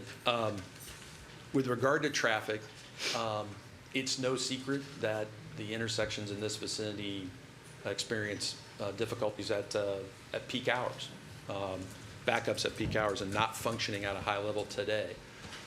It's part of the reason why the town purchased the PNC property several years ago as part of integrating that into future traffic solutions. What I believe has been, and those have been discussed over many years and vetted, many different options have been looked at. What I believe that has been the holding pattern we've been in is waiting for a project of merit that could serve as a basis for moving those improvements up in priority. And if done at a sufficient level of investment, could actually be the funding source for making those improvements. And so what the town's engineer, it's not our engineer, the town's engineer has articulated is traffic enhancements that cause intersections that are functioning at a D level today that would be pushed to an F with any development of this parcel, causes them all to move to a satisfactory function and provides the reservoir of investment to actually pay for it. Can you describe those traffic improvements specifically? Because as I can see from the material we've been provided, you're talking about extending First Street, is that correct? And adding a cut entrance That's correct. into First Street off of Zionsville Road, is that correct? That's right. Can you just walk me through this, because I'm in a coffee deficit at this point in time. Understand. So, yeah, the major components are the extension of First Street down the extension of First Street south, then an extension moving from west to east that connects to Zionsville Road. And then there would be contemplated a new traffic signal at First and Sycamore. And then what you can see, it may not jump out at you, but I'll point it out, is it changes the directions you can go through these intersections. So, for example, there would be no left turn heading northbound on Zionsville Road and no right turn as you're heading east out of town on Sycamore Street. So it takes away that jog.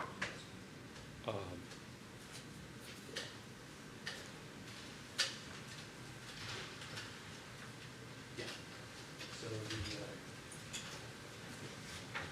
new signal would be right here. Extension of First Street here. And over here, the new roundabout will be there. And this project, and our project would connect across here. The main entrance of the property for residents comes into the south. Go around here, go into the parking rooms. building is oriented to work in that fashion. So,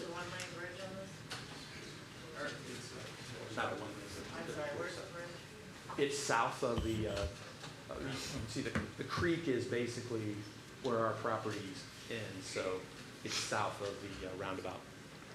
so you would be diverting the traffic away from Main Street? Is that what I'm seeing here? It gets rid of the, it gets rid of the jogs through those intersections.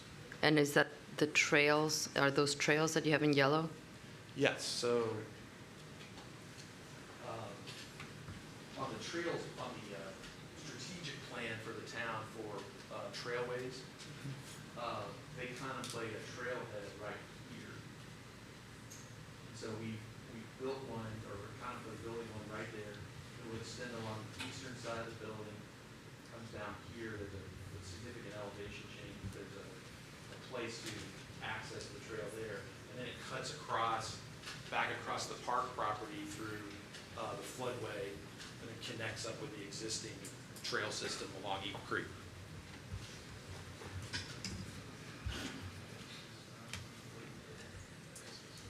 So the idea would be to funnel the vast majority, if not all, the traffic that would be coming into the apartment through that connector there? Correct. Okay. That's correct. How about the schools? The schools, maybe make a couple of points. What I was trying to illustrate during my presentation was the total impact is 1% over the next 10 years for the school's anticipated projections.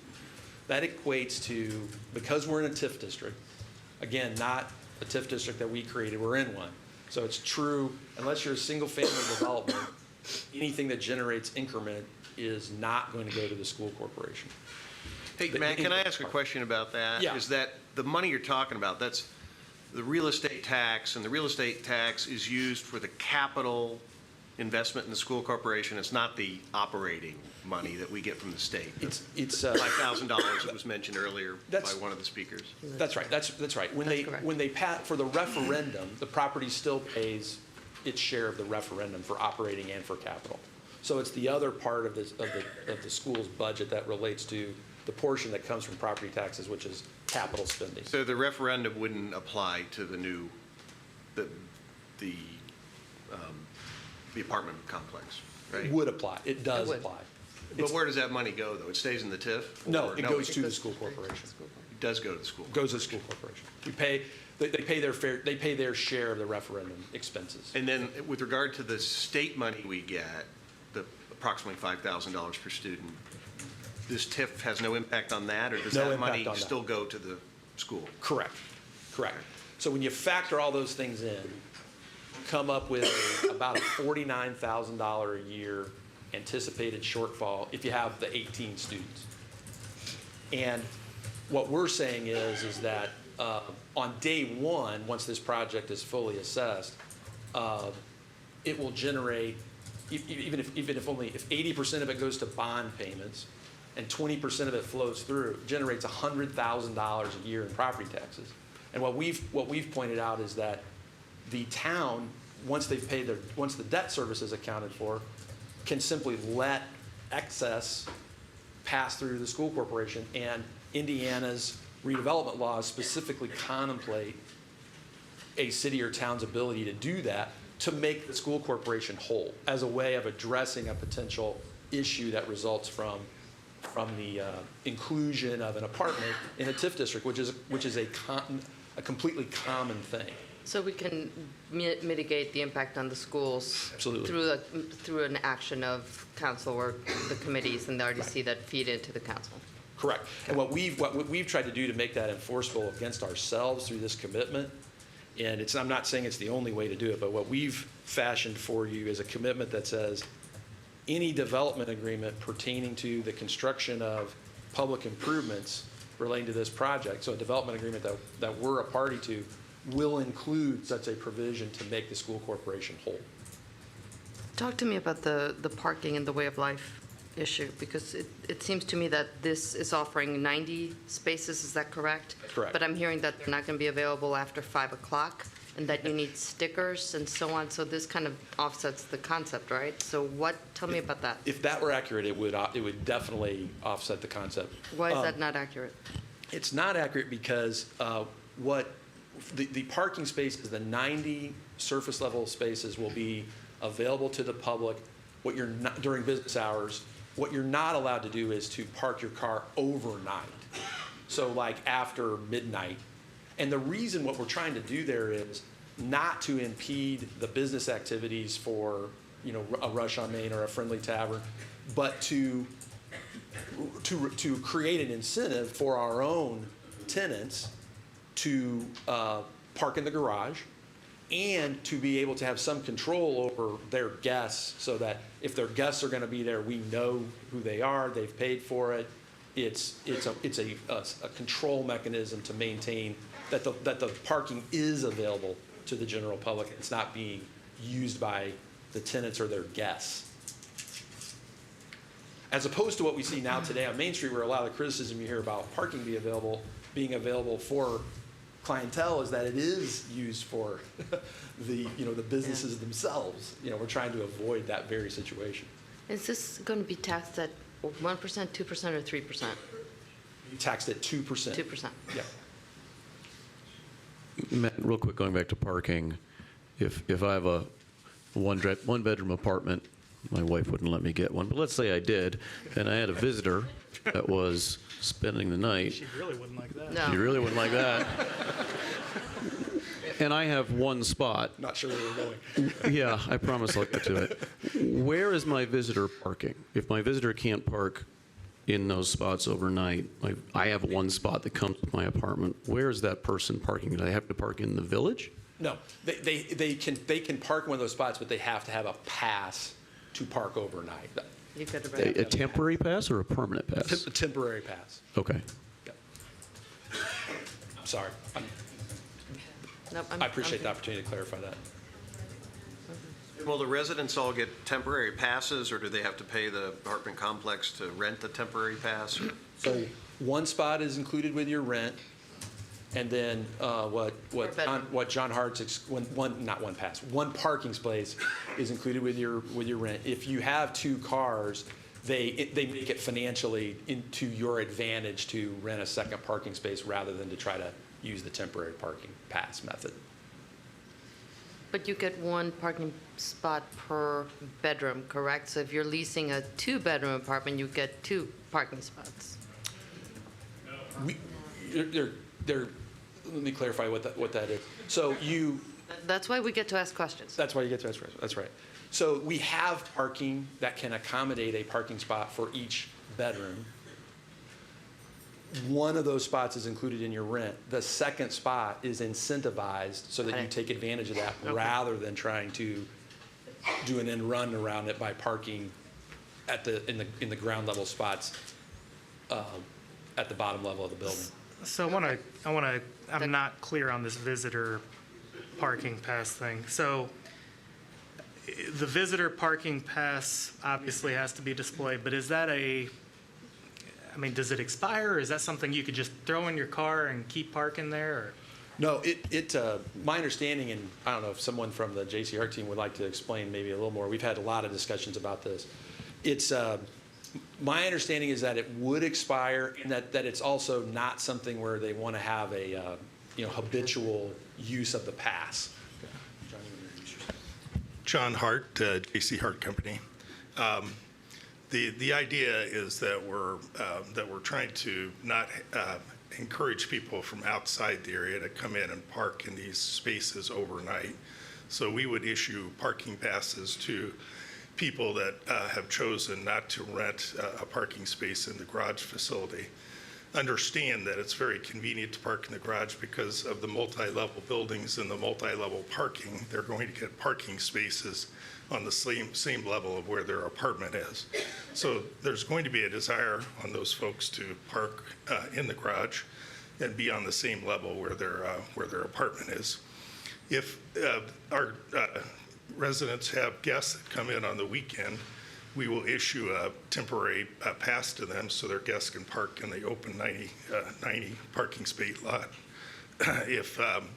if someone has a second car, we're trying to price the second space in the garage such that the parking pass, the difference between the parking pass and the second space in the garage would be nominal enough that they'll want to take the second space in the garage, which should mean that we free up parking during the daytime hours. The other thing that's kind of interesting to know is that according to Dennison Parking, who we work with on these parking structures, 66% of the people in these parking and apartment projects depart during the day. They take their cars and they leave the property. So 66% of our vehicles, if any were parking out in the public parking, would leave during the day, freeing those spaces up for the public. So they're going to have to pay for these parking passes? To be able to park overnight, from midnight to 6 or 7 in the morning. I don't want to get too tactical on that point. Is if a member of the public comes and chooses to park in the public spot for that evening and goes to some of our friendly establishments, chooses the smart option and not drive home, how are they not penalized or towed by leaving their car there overnight in what is a publicly financed parking space? Well, I think the idea behind the parking pass would allow us to sign that area that no parking overnight without a parking pass. We're not going to be out there like police towing people away unless there's a problem. If we begin to see a habitual parker there that's taking up spaces, we know they're not a resident, they don't have a parking pass, we'd probably put warnings on their vehicle and eventually they might get towed away, but certainly we're not going to be the traffic cop out there every night. They might have a problem too, but they're parking there every night.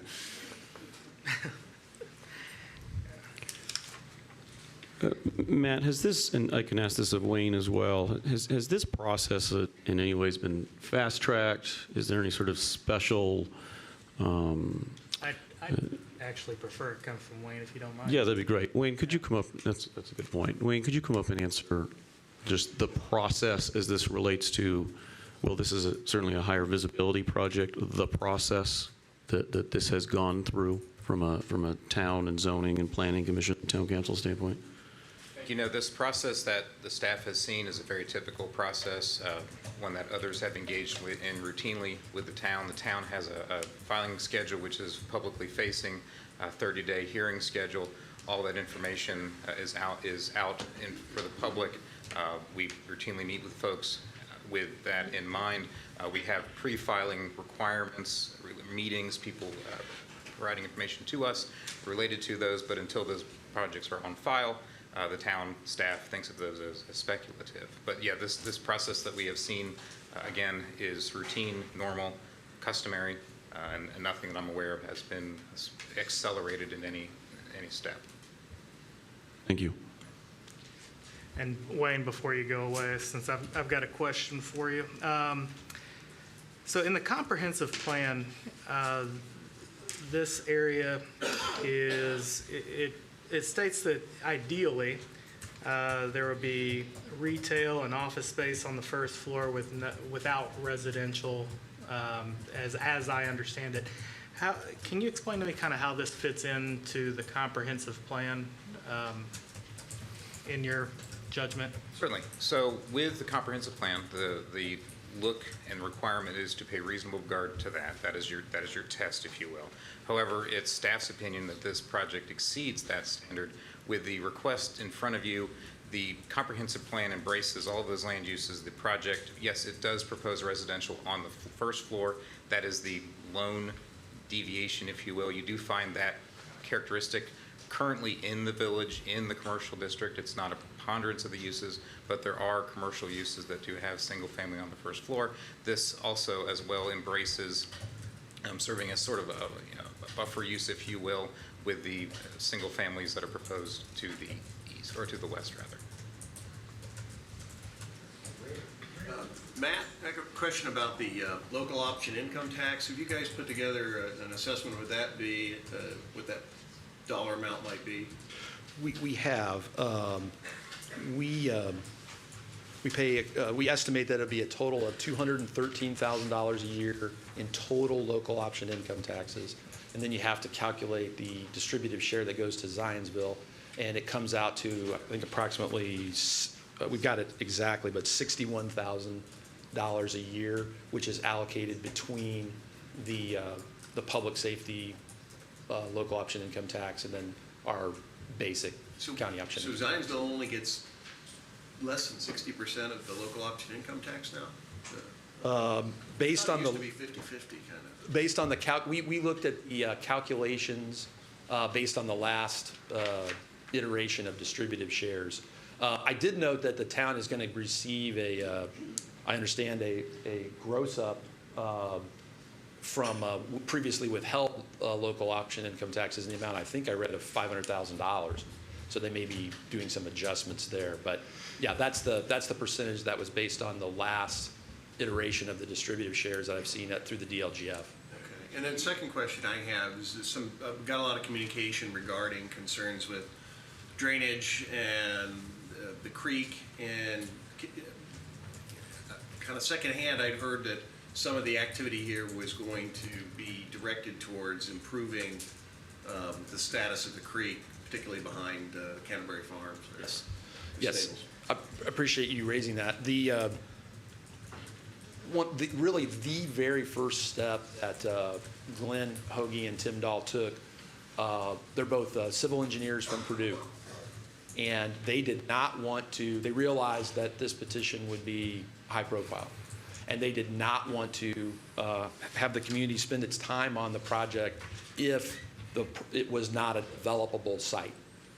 And so what they undertook to do was to come up with an approach to take fill from the Canterbury stable site, use it to fill this site, take topsoil from the Calico Corner site, and restore a meadow at the Canterbury stables location, and then simultaneously do creek shore stabilization as part of this whole process in order to assure that the meadow didn't continue to erode into the creek. And so one of the real positives of this project, and the forethought that this was given in coming up with the mechanism for filling the site and fixing the Canterbury Stables problem and the town's own problem. The easement they have for our pathway goes right along the creek and was eroding into the creek. So that's one of the things that will be addressed as part of this project should it be approved. And what about I heard a lot over the last several years in the community in that area, that part of the village, with drainage issues, flooding, water in basements. We've had people come to the council and talk about that. Does this have a negative impact on some work that I think's already been completed there? Somebody, First Street, yeah. First Street is if it's gotten better or not, but how is this going to play into that historic issue? You're correct. There is a historic issue on that side of the village. In some ways, if you look at the village in its totality, this little corner of the village is a bit neglected from an infrastructure standpoint. That's an understatement. And I think what you're referring to is the town recently completed a fantastic stormwater project for the village that I'm confident has improved stormwater drainage throughout the village. And it actually runs along the stormwater drain actually runs along the western property line for the park. What I understand, and our drainage engineers here as well, but what I understand is that the process of filling these sites and providing on these sites on-site detention for the first time ever, for the first time for Calico Corners, the first time for the park, that new infrastructure will help the drainage situation and address long-standing issues in this corner of the community. And it's really part of don't always get enough time to spend on this, but when you talk about the property value issue in this part of town, the property values, I think, are more greatly influenced by the lack of infrastructure. I mean, on Sycamore Street, you're talking about, and this is not a criticism of the town, these are long-standing problems, but they are being addressed, is the lack of stormwater, the lack of curb and gutter, the lack of sidewalks. We talk about connecting trails. We need sidewalks. I think those things will improve property values. And an attractive building next door that provides connectivity to people who live west of it, I think adds value. If we have a nice cafe in the northeast corner of this building where the residents on Sycamore Street can walk down a beautiful path and go have a cup of coffee on a Sunday morning, I think that's a wonderful addition to the town, and that's what enhances property values. And I mean, it's an inconvenient truth perhaps, but like on Hawthorne Street, the water infrastructure on Hawthorne Street is over 100 years old. When you go visit the water company, they have a map that looks like a video game. It shows all of the failures in the water line as you go along Hawthorne Street. And I'm hopeful that this type of investment in the community, substantial investment, will start to provide the platform to fix some of those infrastructure problems, and that will drive property values. Mr. Price, can you talk to me about security in the building? Yes. They take security very seriously. In talking with John Hart, the parking garage, for example, is limited access. You have to have an electronic pass, Sonatrol card, or thing of that nature to access the parking garage. They have camera system to monitor the safety of their tenants. One of the key features of being recognized as they're recognized as being the owners and managers of 7 of the top 10 apartment communities in Indiana. And a big component of that in terms of resident feedback is the fact that they provide security on site as far as secure parking facilities, cameras. They even have at times given reduced rate rent to local law enforcement officers to encourage them to live on site and create an environment that provides for the safety of their residents. So it will not affect our local law enforcement in a negative way? Not at all, no. Matt, so beyond this step, what are the other approvals that you have to go through before we can start turning dirt? Right. Well, the fight goes on. We have additional steps, including a Plan Commission member asked a similar question during the hearing last month. We would need to go back through the Plan Commission for development plan approval, where we'll have detailed, even more detailed than what we have now, but detailed construction drawings. We'll get into a lot of the additional nuances of the project. And then secondly would be the RDC process to discuss improvements to be financed if there's going to be a use of TIF dollars for this project. That'd be the 2 separate lines. With the changes in the floodway and all that, has the DNR approved that? Is that? We have made application with the DNR, and that's pending at this time. And does the county flood control get involved at all, or it's because of the city they don't, or the town they don't? Because of the town's involvement, they do not. It's a matter reviewed by the town and reviewed by the town's own independent engineers. So we're not just counting on Wayne, we get a third party that specializes in this sort of drainage concern? Or maybe I should ask Wayne that. Yeah, you feel free. You'll have a better answer than I do. I don't.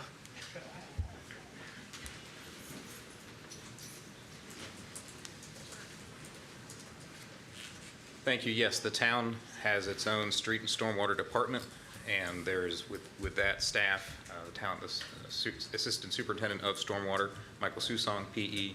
There's a gentleman, Lance, who leads that department, town engineer, and their resources would be the entity that we Yeah, I apologize. I forgot about that. I knew about that. I was involved in that on the front end when we put it together, so I'm getting old.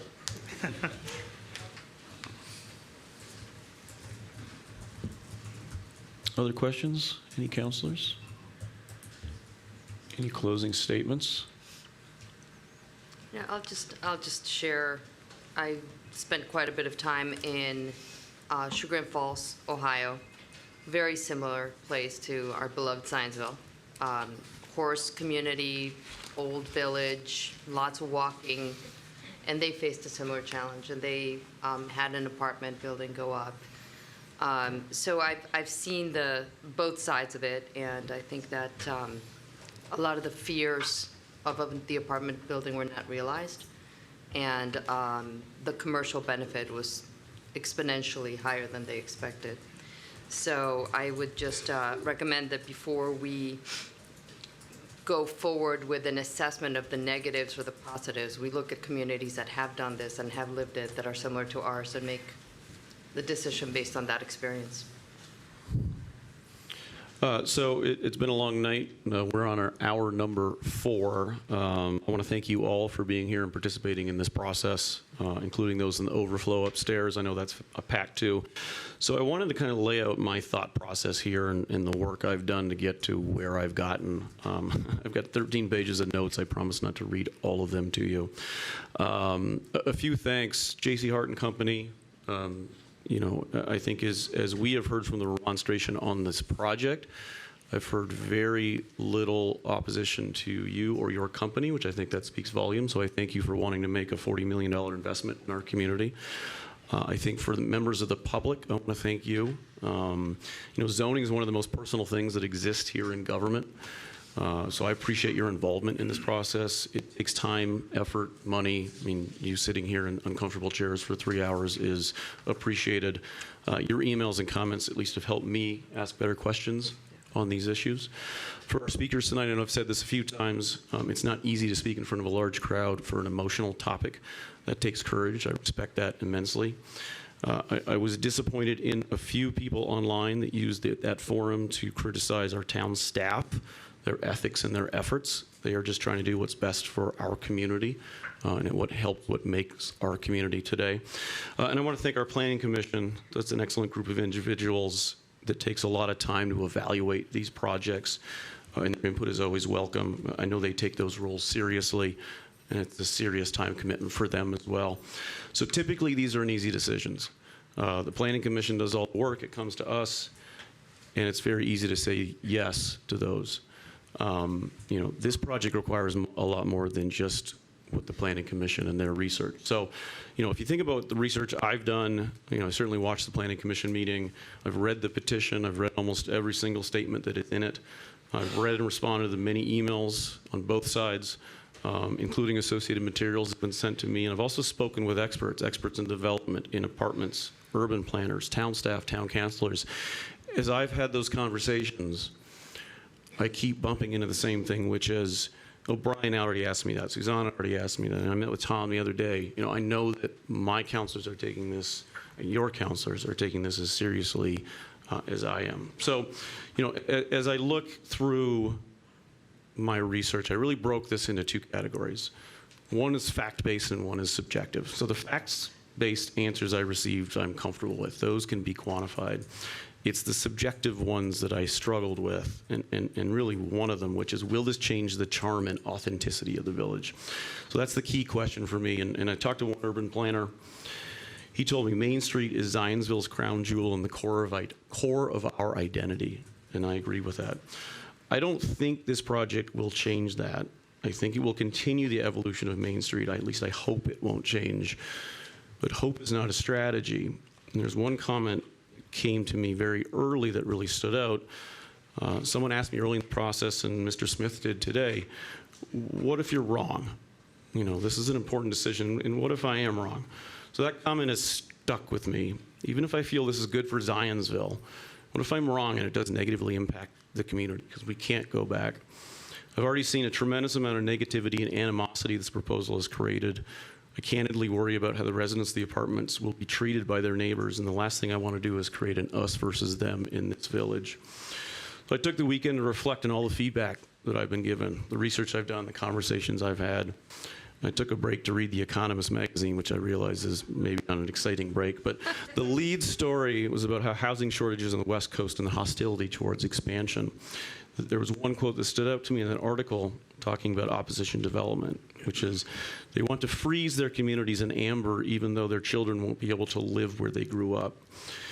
You can always try and freeze a community and hope it continues to thrive. The great thing about amber is you can always see what it looked like at that moment in time. The bad thing is you've got to kill something to do that. What if Zionsville Main Street had been frozen in time when there were 5 gas stations in it, or when there were 2 town dumps in the village? Would that have the identity we had today? Clearly, we need to build something in this area. Unfortunately, many people today, and in emailing me, have indicated a willingness for development in that area, not just for this project. So I spoke with another urban developer about Sycamore Flats, the process, and asked how urban development is done. He told me that good development falls into 3 circles. 1, what are the physical constraints of the property, which I think we've seen today. 2, what does the market support? And 3, what are the community desires? And where those 3 circles overlap is where the ideal project is for that community. When I think about the multiple proposed developments in this important corner, they've followed the same pattern. A project is proposed that fits the physical constraints and market support circles. Demonstrators come out against that development because the community desire circle isn't overlapping. The project is rejected, the town and residents are labeled anti-development, and we wait for the next proposal and start again. This doesn't make sense to me. It wastes a lot of town's time, it wastes developers' time, it wastes money. It creates an air of hostility around the community that I referenced earlier. I'm also concerned with the precedent this sets. I agree we tried to do master planning, and what is the point of the current zoning if any project can come in and propose their own project and standards under the umbrella of a PUD? This council rezoned this land of VBD just 18 months ago to indicate the type of development should go in that area, which seems consistent with the master plans developed in the past. Given that just zoning recommendations have not been effective, I think this town, funded by this council, should enlist the services of a national urban planning firm for the entire southwest corner of this area, from Zionsville Road to this project location, as well as the town-owned PNC property. That firm should include input from residents, business owners, town staff, elected officials, landowners, and developers. From that work product, should find a sweet spot that addresses those 3 circles I talked about earlier. What do the people want? What can be built in the physical constraints? And what would the market support? I think that plan should include development, infrastructure, parking, utilities, paths, and other components. We can create a framework plan that provides the right balance for those 3 circles and determines the town's financial involvement with the plan. There are risks with that approach. There's no single landowner for these 4 lots. That adds complexity when goals are not aligned by those landowners. There's no consensus on what should be built in this area. I've heard the following suggestions on what should go there. A complete ban on all new construction in Zionsville. Park, single-family homes, condos, retail, mixed use, office, apartments. Well, many of those are good suggestions. They also don't fit in the physical constraints or market support categories. We cannot ask developers to build projects where they cannot make money. Whatever is proposed will not create a project that everyone loves, and we still may end up with density. It will push back the timeline of any project or even prevent a project from going there, which could delay funding for those needed improvements downtown, which traffic was the #1 issue I heard from, and we may continue to have an empty, ugly lot.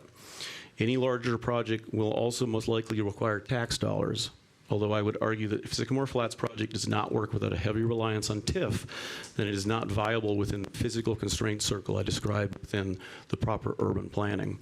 We may also not get a developer as the caliber of J.C. Hart. I think this council needs to consider those risks, the level of effort, and the cost in doing it right. I'm hoping we can think more strategically about this area and this community and not let it sit empty and deserted in the coming years. That is my mindset and rationale for my vote tonight of no. Any other comments? Or I would take a motion on this. Please, no, folks, please, no, I want to keep consistent here. So I would just, I appreciate the thought and the process, the methodology that has gone behind this, and I applaud a lot of the things that you just said. I would just throw out there that we went through that process a few years back when we were doing the economic development survey, and we went through extensive charades and fielded a lot of different community groups to be able to come up with the plan that includes this kind of development in this corner. So I would posit that a lot of that has already been done. Having said that, I don't know if the result will be any different after you go through the lengthy process that you just went through, because at the end of the day, in order to be able to invest the kind of money to develop any kind of stable and income-generating property here, there's got to be somebody who's willing to invest. And that's where we continue to run into the issue, because they're either too big, or they're not in respect of our building code, or they're not in the fit of the way that we live in the village. So there's numerous different issues. I've gone through the 4 different iterations of the proposed buildings in the site, and none of them were anywhere near the caliber of the project we're seeing today. They're either too big, did not respect the village. This is based on the charrettes, based on the economic development plan that was set forward, the extensive public involvement that was done in all these different planning mechanisms. We have that information at hand. So I don't know if it's good use of the town's money to go do that all over again if we have it in hand now. So I would just posit that perhaps this is a result of all that work. Okay, fair enough. And you made a very good statement there about the 3 circles and trying to find the overlapping sector to make everybody happy. And unfortunately, I just think it's just very difficult to do that. You know, one of the challenges that when I got involved in the community from a government perspective 8 years ago was that we had a very well-known reputation for, as someone earlier said, locking the door behind you once you got in here. Nobody else is allowed in. And I know of amazing $50 million structures that would have been built here if it wasn't for the no, don't come here, and people built them elsewhere. And I know it's really hard. I mean, I got an email from somebody saying, hey, you wouldn't want it across from your house, and yet I actually volunteered to the people that wanted to build the Cardon Senior Facility. I begged them to ask the farmer across the street from my house to build it there because I knew what a great project that was, and it got turned down here, and for, quite frankly, most of the same reasons that I've heard here tonight, you know, traffic, and it's not with the character of the community, and a lot of other things. And I guess, you know, I moved here 20 years ago, and I always felt like the character of the community was the people. It wasn't the brick street or the facade of some building. It was my good neighbor who helped me plant my garden, or the kids I got to work with in a Little League team, or, you know, helping the kids with their high school things, or being at Lions Park and moving tables around or digging a hole to put new playground equipment. To me, that was the character of the building, the village, and the whole community. And I do think some people make good points about young and vibrant people coming here and making a difference. And you know, I think this, we'll never get a perfect solution. We've heard that the individual, the Hart Company, has got a stellar recommendation. We have 2 local people here who've spent, I don't know how much of their lives here, but a lot of it, are invested in the community. I don't know them personally. They're not my friends. I'm not involved in the project. I am not a corrupt politician. I haven't taken any money. Everybody knows that I'm the biggest jackass up here, so. I second that. We're not voting on that. We can vote on it. I know I'll pass 100%. I'll be the first one to vote. But you know, there's never a perfect solution. I've found in business, and I've been in a financial executive role for 20 years almost now, and sometimes you mention the amber and the fact that something's dead in it, and I worry. I grew up in a small town that shut down development, and it's dead now. I worry about, you know, the Main Street when I see empty stores, and I know not everybody agrees with that, and I appreciate that they don't agree with it. I mean, I've gotten a lot of angry people talking to me about this thing.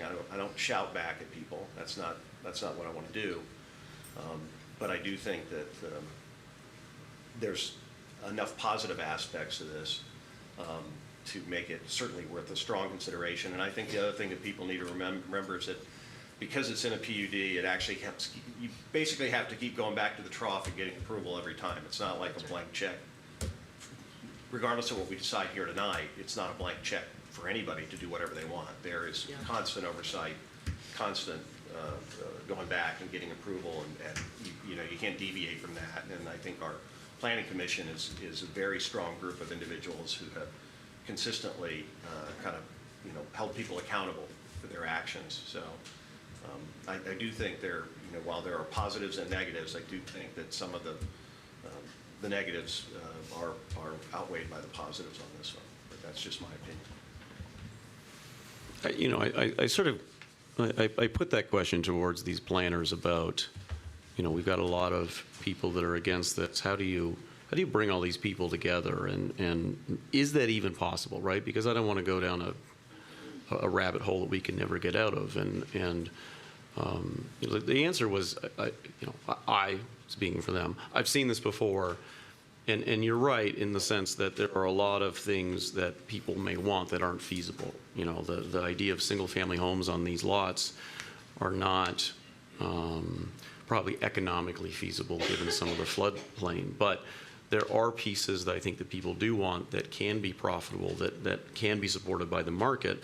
That's where I think where you really try to focus in on, and where I think it is worth the effort. I mean, we did 18 months ago zone this VBD to prevent other uses that may go as a result of what we saw possible with the 200 West project. And so,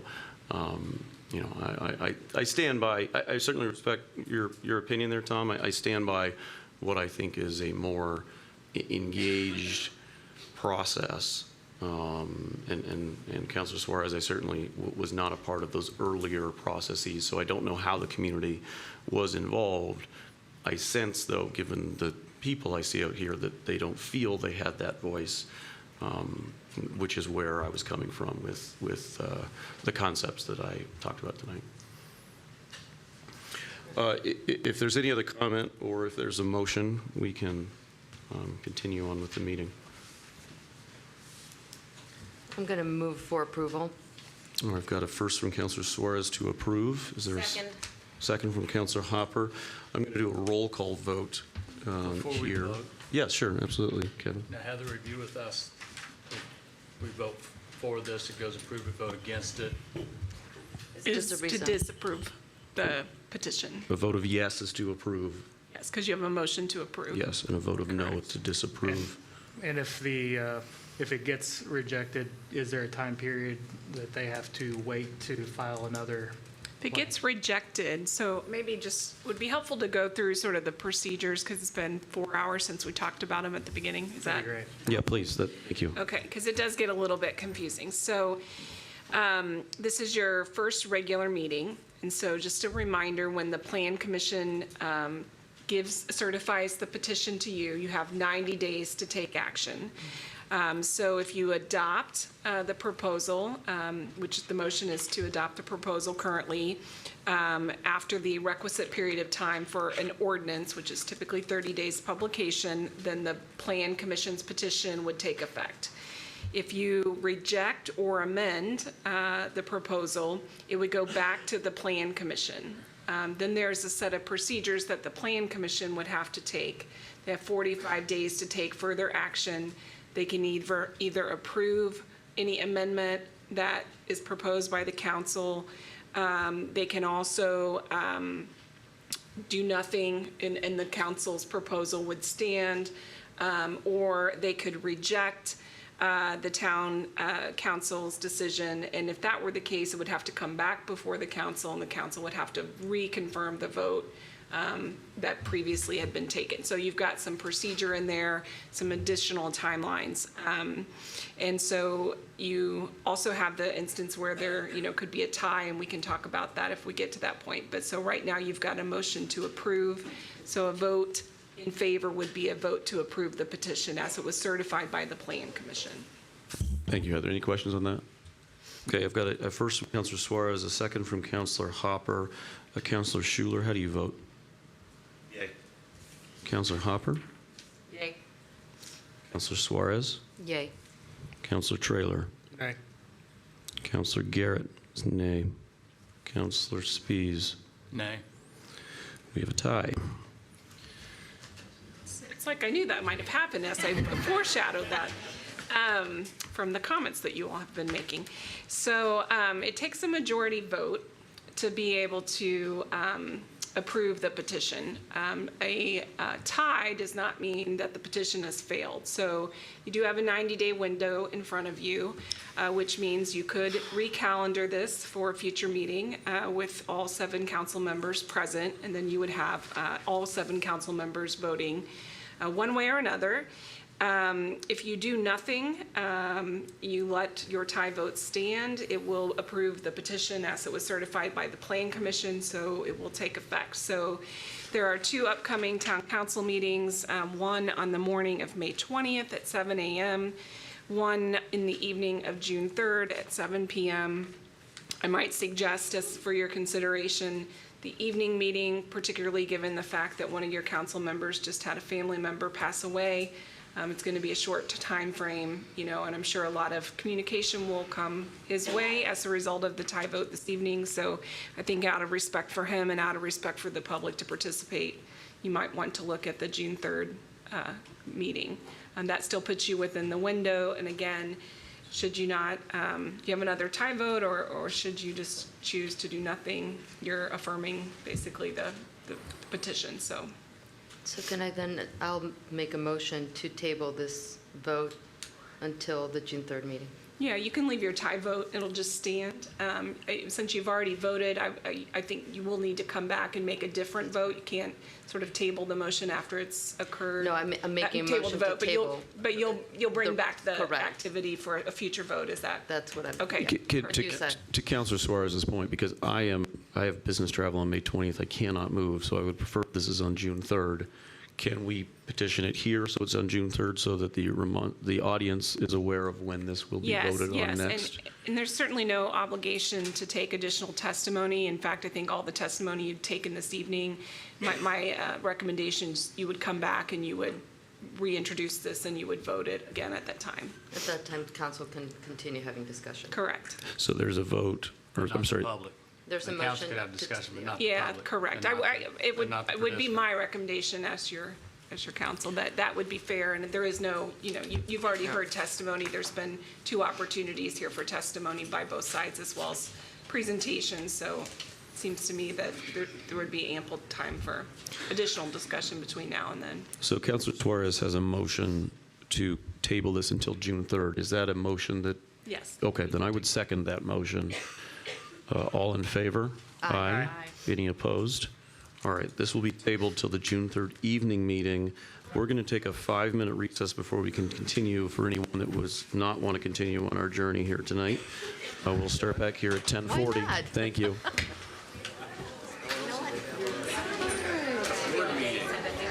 Yeah, I got a board meeting Wednesday. Am I going to make it? No. Just for the last 5 days, including the weekend, working on the program, including just before I came in. What's up? You're going to have to get a surrogate. I must be correct. Shit, thanks for getting up there. Oh, my goodness. I did it once for a school board meeting, and it's hard. So thank you for coming up. I appreciate it. Yeah, you. Damn it. First 3 Oh, hey, Karen. Good to see you. Oh, I appreciate that. Yeah, absolutely.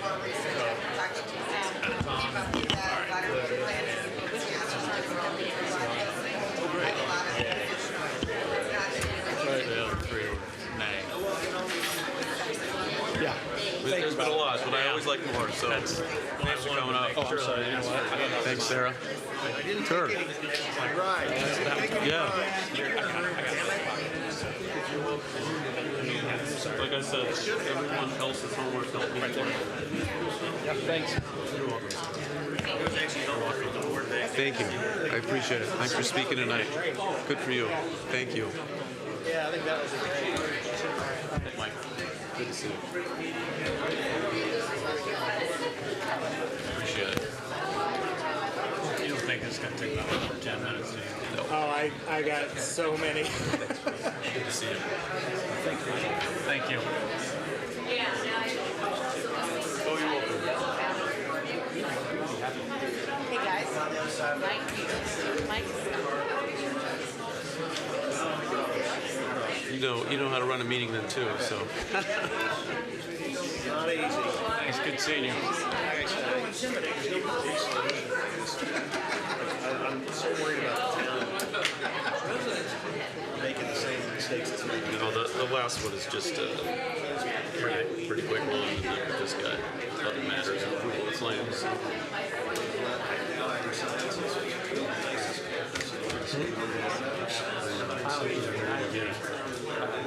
They both, but I'm glad everyone voted the way they believed, and I feel bad for Jason now. Oh, look at Joe. I haven't seen Joe back there. Where is he's gaming back there.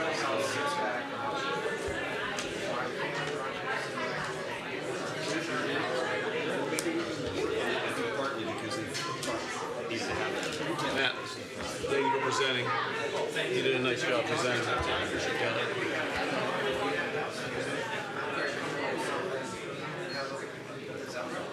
See you later. Thanks, you as well. I mean, it's hard. It's just hard in this community. We've passed on so many good projects in the past. It's not perfect.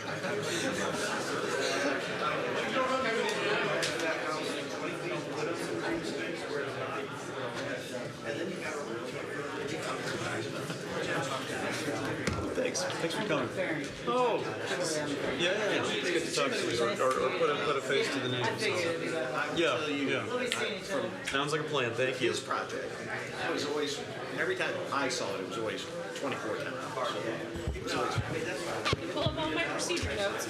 Yeah.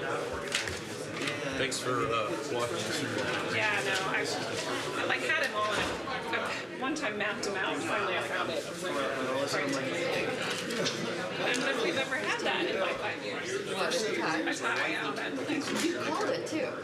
Well, I mean, you can tell after like everybody was like putting everybody's comments. You know, Through the whole thing? Good job, man. I started like meeting all my podcasts. I ran out of time, so I had to get my I don't know what they have. We didn't have to figure it out, but I couldn't pass out.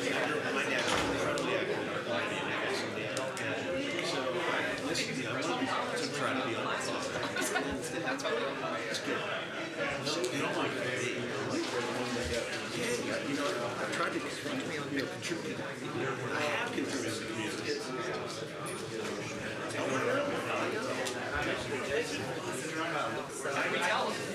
Got your address? You say make a special turn up here. I texted the guy with the address. I gave you that. Yeah, no,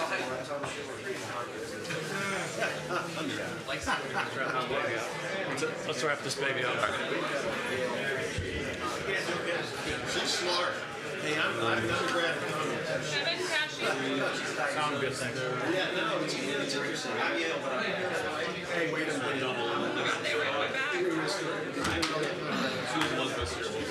My son says he swims for the You might do this.